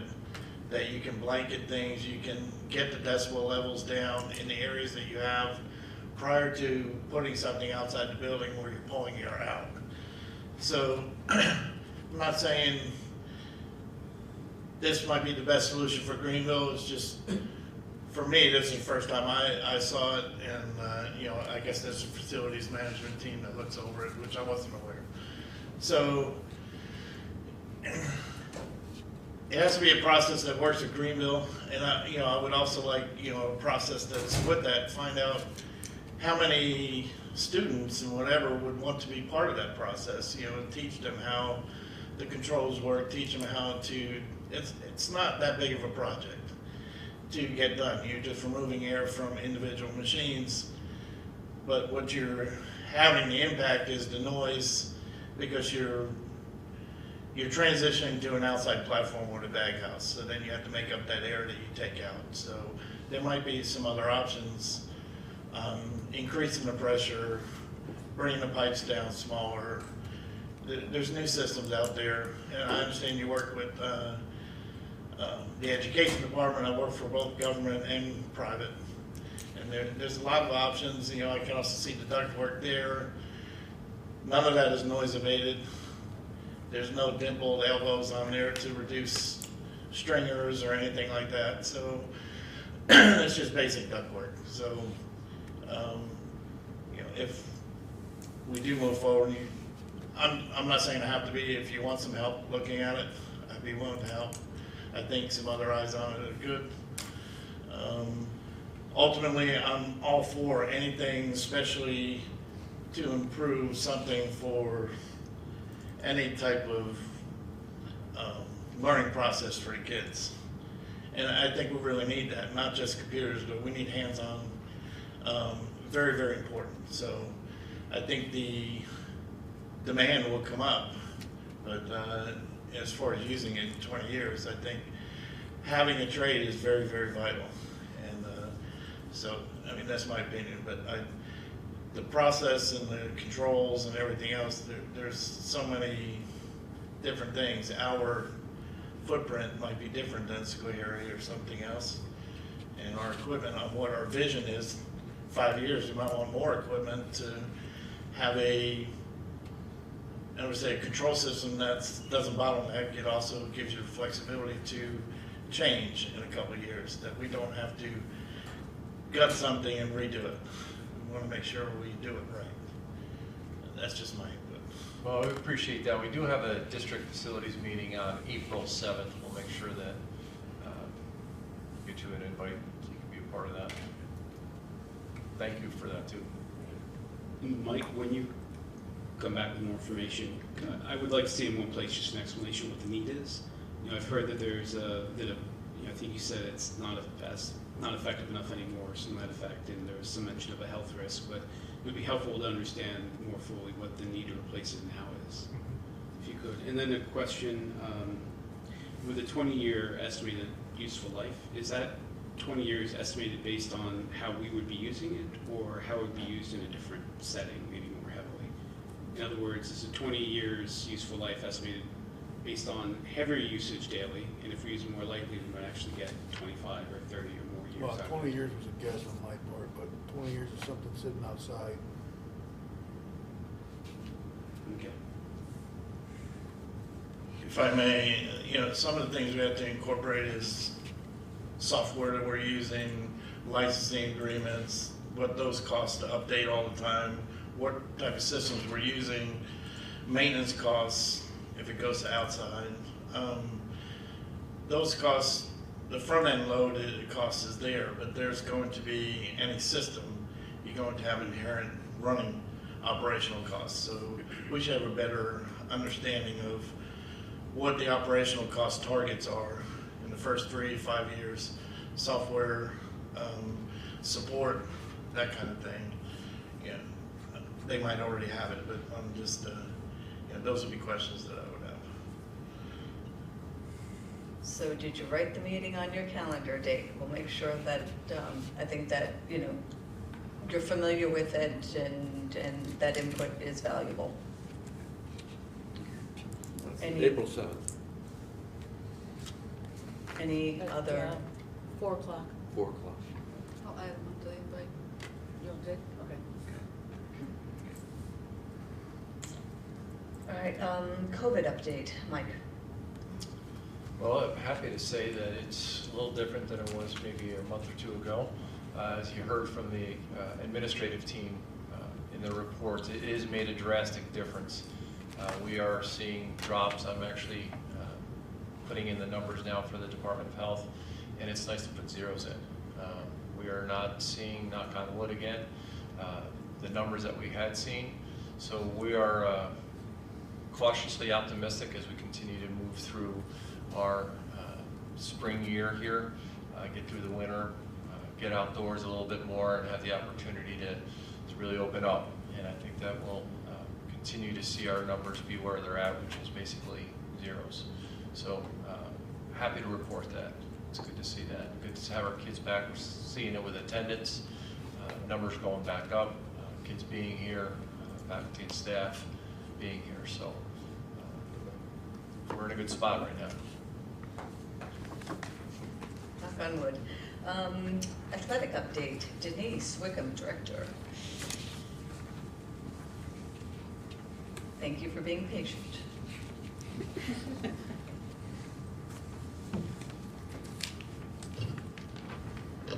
Thank you. The winter season just ended, so we're excited about that. We're excited about spring just starting today. So our teams, our JV and varsity teams, started their spring season as we just ended our winter season in February.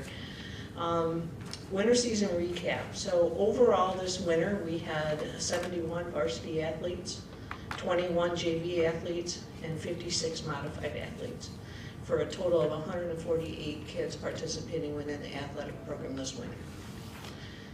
Kind of going along with what the administrative team was presenting, some of the challenges that we faced this winter, and we're probably going to face them going into the spring. Transportation has become, an issue for us, and Mary is working extremely hard to make sure that she's getting us buses so we can get to wherever we need to go. Official shortage has definitely impacted athletics. This winter we had, if you came to any of the games, we had 2 officials on the JV game, and they also officiated the varsity game. There were dates where we had to change games because we did not have officials. So if there's anybody here that would like to become an official, I can set you up with those contacts, because we're definitely in need. Mary's even thinking that maybe I should become a bus driver. Hey. COVID quarantines also became a major issue for us. January, when we came back from break, we got hit hard in the winter season. So as one of the coaches said to me at the end of the year, he said, Denise, that was the most stressful season ever, because from week to week while we were testing, you never knew how many athletes might go out in quarantine or might have COVID. So you could go from a squad of 14 to a squad of 8 in a short amount of time. So I commend our coaches. They did a great job just maneuvering through all of that this season. All right, so here's the good stuff.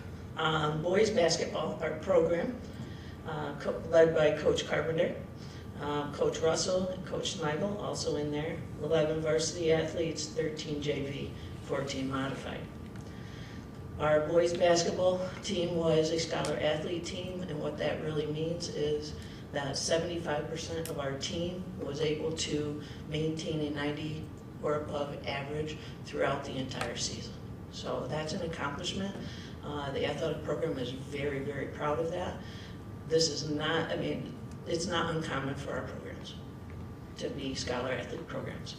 Those maintaining a 90 or better average during the basketball season, for our boys, Ryan Arp, Peyton Gergen, Brett Larson, Jack Mata, and Trey Smith. We had 2 boys that ended up on the all-conference team. Jack Mata made first team all-conference, and Trey Smith second team all-conference. And the team completed their season in the quarterfinal round of sectionals. They did have a big upset against Mechanicville, which was, they were rated, ranked number 3. So it was an amazing game. It was good inside and outside game. Girls basketball, led by Coach Gepridge and Coach Smith, and also within that program, Coach Ferenzi, Coach Kiefer, and Coach Malcolm. 10 varsity athletes, 8 JV, and 18 modified, which was wonderful to see at the modified level. God bless Coach Kiefer, Coach Malcolm. They did a great job with those girls. So our varsity team, scholar athlete team, Michaela Crawley, Bryn Fitzmaurice, Emma Holler, Ava Lambersect, Aislinn O'Hare, Josie O'Hare, Terrence Silk, Emily Smith. All conference, Bryn Fitzmaurice on their first team all conference, and Emily Smith on our second team all conference. Bryn Fitzmaurice actually broke a couple records during the season as a 9th grader. So it'll be amazing to see what she does as she continues to go on her journey through high school. She was the Greenville and the Section 2 single season 3-point record holder. Okay, so at a Section 2 level, that's pretty amazing. She had 97 3-pointers during the season. Can you, Greenville and who? And the Section 2. Section 2 So she itself. broke her sister's record Yeah, here. Section 2. And Section 2 Wow. record. Yep. So, more to come from her, definitely. Team, they completed their season in the preliminary round of sectionals. Cheerleading, led by Coach Hamilton, had 21 varsity athletes. They were a scholar athlete team. Ivona Bartula, Genevieve Brickman, Emma Cardamone, Scarlett Coombs, Rihanna Costello, Grace Dolan, Lola Frame, Gianna Frame, Lily Lamery, Tatum Lampman, Claire Lounsbury, Victoria Mail, Alyssa Ritchie, Sophia Rainey, and Angelina Rainey. Amazing job. They actually competed in 3 competitions this season, and Coach Hamilton is looking forward to progressing them along to maybe sectionals and maybe even states at some point. Boys volleyball led by Coach Evans, 11 varsity and 9 modified athletes. All conference this year is Peter Bruchkin, I think I said that wrong, and he made the 2nd team all conference. And ending it up with wrestling, Coach Cullen and Coach DeLuca, 18 varsity athletes, 15 modified athletes, so those are very good numbers for our wrestling program. All conference this year, Karen Cullen, he was the most outstanding wrestler at the lightweight, and Vinny Davis made the 1st team for us. Karen Cullen continues to follow in his brother's footsteps. He's a Section 2 Class C champion, and he was also the Section 2 champion. So it's kind of like regionals level. So in the Class C champions, he wrestles against all the Class C in his weight class.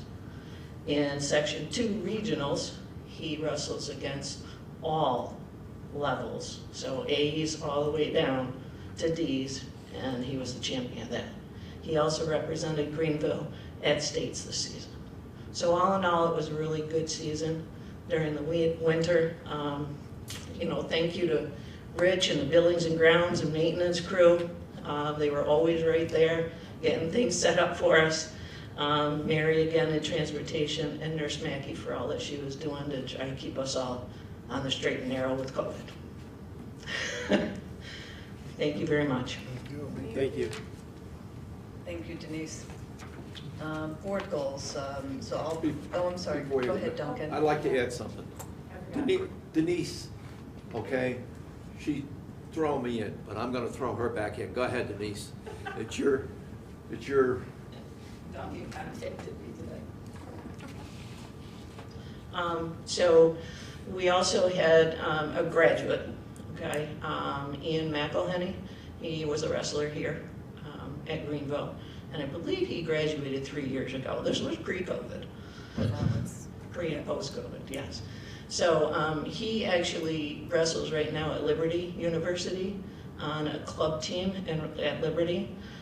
It's the National Club Wrestling Association, that's NCWA, and he he became a national champion, I believe this past weekend, right? 157. At 157.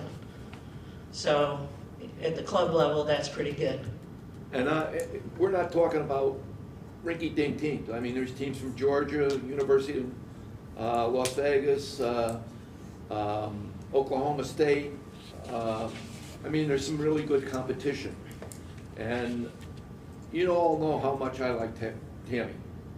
Okay, she was here for what, 35 years? 36. Huh? 36. 34? 37? Somebody said something. 36. 36, I got them all but the right one. Anyway, in all that time, Tammy was here, we never had a national champion. Mike comes in for a week, for 1 week, and we got a national champion. Came out of this program. But I need to tell you this wrestling program, Mike, you don't know. It started as a club from Marty Kelly, the pharmacist down here at Kelly's Pharmacy. and a few others of us who had an interest in that. And it started in the Ellis Cafeteria as a club. Marty went out on his own, basically, bought mats and whatever, and made a petition, basically, to the board. If they would approve it, he would provide the funds to get it started, and he did. And we have a very good wrestling program now over the last 7 or 8 years. Mr. McElhenney, he has a brother, Josh, who's an assistant coach now at Liberty University and was a good wrestler with Liberty. And we have other kids that went on and have done very well. And Mr. Cullen, young Cullen, his brother was great, and this younger Cullen is going to be really good too. Not only at the local level, but at the state level, I'm sure. So it's a program that we can be proud of, and we are proud of. And you ever get to go to Kelly's Pharmacy and Marty's there, thank him for doing what he did. Duncan, I appreciate that. I appreciate the little historical lesson. Being a history buff myself, I enjoy that.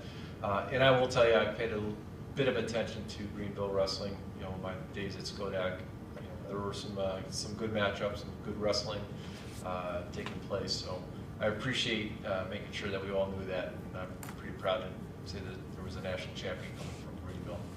So thank you. Don't underestimate that club wrestling. They got some really good wrestlers in that. Well, I think that you bring up a really good point. Don't underestimate anyone at Greenville. Right. I think that really, if people want to accomplish something, then everyone's open to it. So thank you.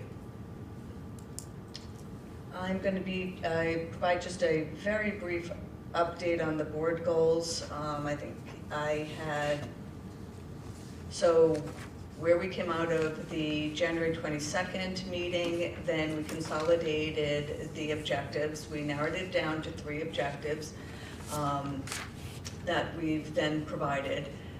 We've had input into the different objectives and tasks associated with each of the 3 board goals. And I think we're kind of at a point where we need to have another meeting, that the information that's going into a document has been provided, but really it's the dialogue that we need. Overall, what we would be looking to come away with are specific things that we are going to be working on. What are they? What is the timing associated with them? And how are we going to evaluate it? So I just wanted to propose that we schedule probably a Monday evening meeting. We can ask Daphne to canvass everyone, but I think that is kind of the last hurrah that we'll need to then have everything finalized and know what we're working towards. So thoughts, comments? If not, we'll just schedule it. Okay, so Daphne will talk about it. Thank you. Angela, I'm going to turn it over to you for a student representative and your thoughts. Okay, so I've been looking into this, and well, this is part of an email that I got from NISBA, but the education law expressly allows high schools to have a student representative. So basically they would be a member of the board, but they can't vote and they can't attend executive session. I do know it has to be a high school senior. They have to have been in the district for 2 years, and it's a process of, I believe that the voters have to vote them in. So I think we have a little bit to look into if everyone was interested in pursuing this, but I think it's something we should at least talk about. And that's my spiel. I'll just add that if it is something that the board decides that they want to do, they would have to adopt a resolution, most likely in April at our next meeting, to get it onto the proposition, because it's something every 2 years that the community can vote on if it's something that we want to continue to do. So just want to throw that out there, that just it's somewhat time sensitive. We've talked about this off and on over the last, I don't know, 6, 7 years. I certainly support the work that Angela's done, and I think we have a number of students who would serve us well with a perspective that none of us have. So I would like to suggest that I support this, and hopefully the rest of the board would support it. Do we need to define what the role would be of the student? I mean, obviously they can't vote and everything else. Is it simply communication, or what is it that we would be looking for? I just kind of spied on what other districts are doing, so I just, basically they are expected to attend meetings, and they have a slot on every agenda where they kind of report to us, and then they would be responsible for reporting back to students, so they're kind of like the middleman.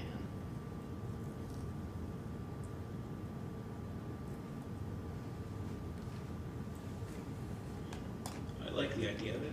I agree. I would like to talk about it more.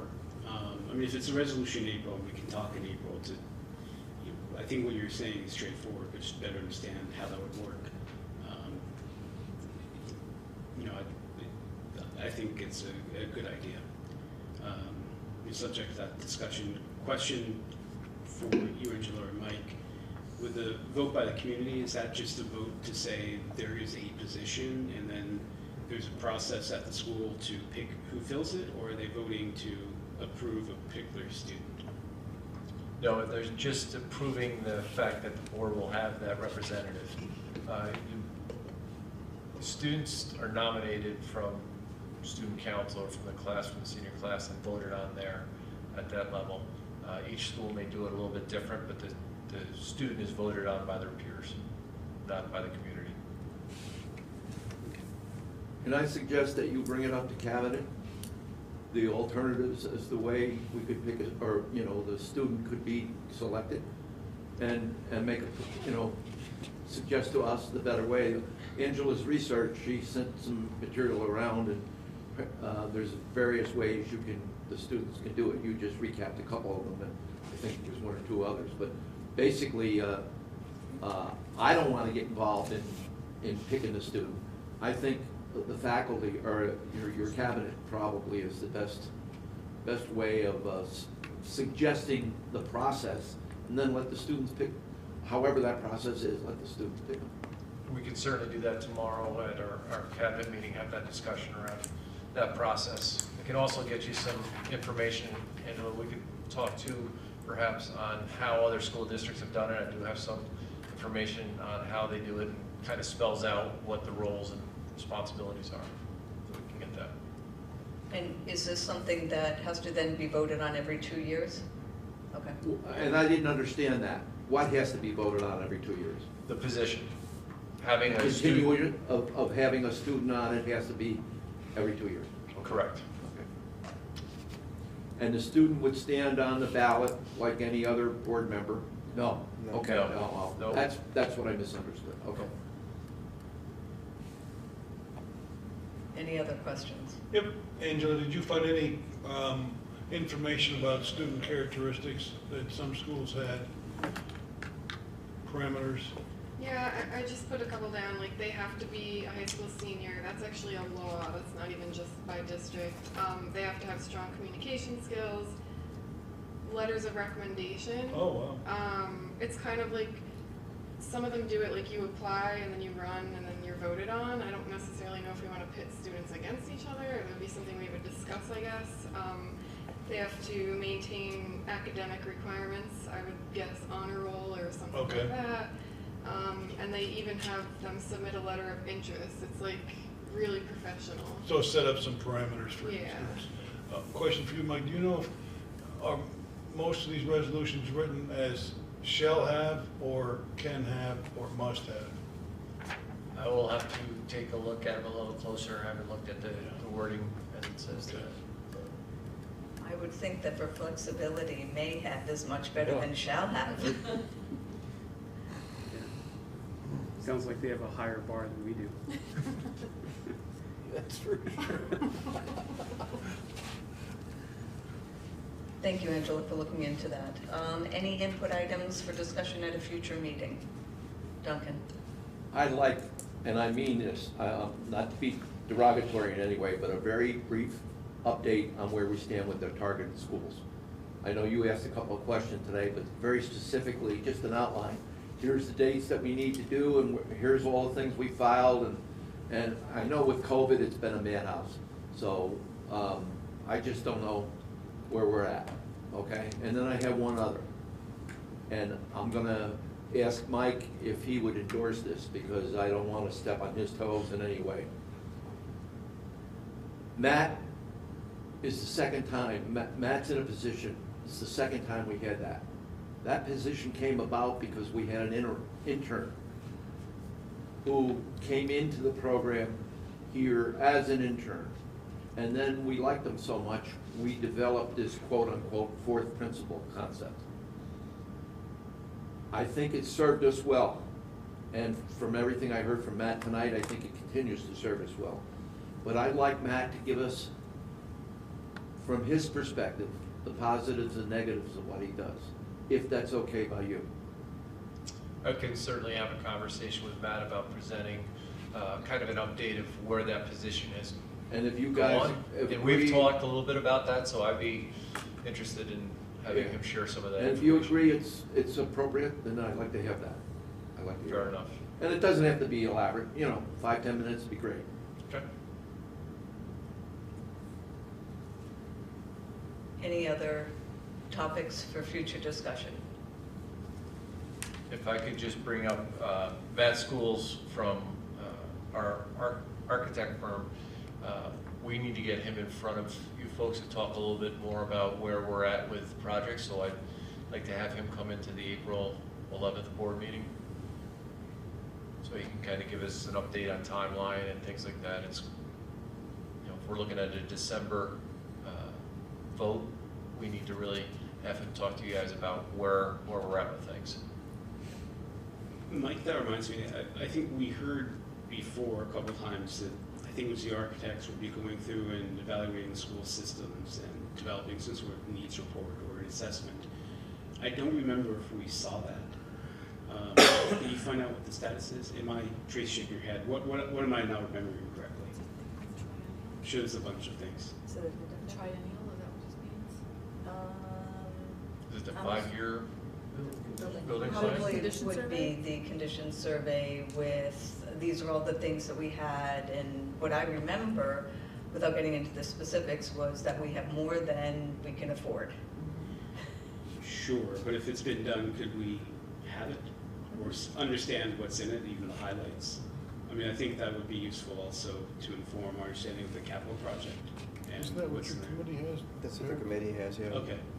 Yeah. Maybe it's not right yet. Maybe we talk about it sometime in the future. That's fine. I just had forgotten about it. I remember talking a while ago about it being something that we'd like to have some idea of. This is going to be a deep dive. I think that's what the architect is going to do on the 11th. Okay. Yes. That's part of the question. I was. Okay. Thank you. Well, what we can do is we can just make sure that it includes that information as part of the presentation. Okay. Thank you. Open forum. Please note the same guidelines apply as stated during the first open forum. Is there anyone that would like to speak? Yes. I think I it's for the forgot to tell public. you, I forgot to tell you guys that Liberty University, okay, the school, okay, they also won the national championship of the NCAA. So not only was he good, but the school was good. So it's a high bar, so Yes, wonderful. it is. So are there any comments out there, anyone from the public that would like to speak? I'm not seeing anyone, so then I am going to request a motion to adjourn the meeting. Sorry. I think that's an aye. Right, exactly. So any discussion? All in favor? Aye. Thank you, everyone. And kind of off the record,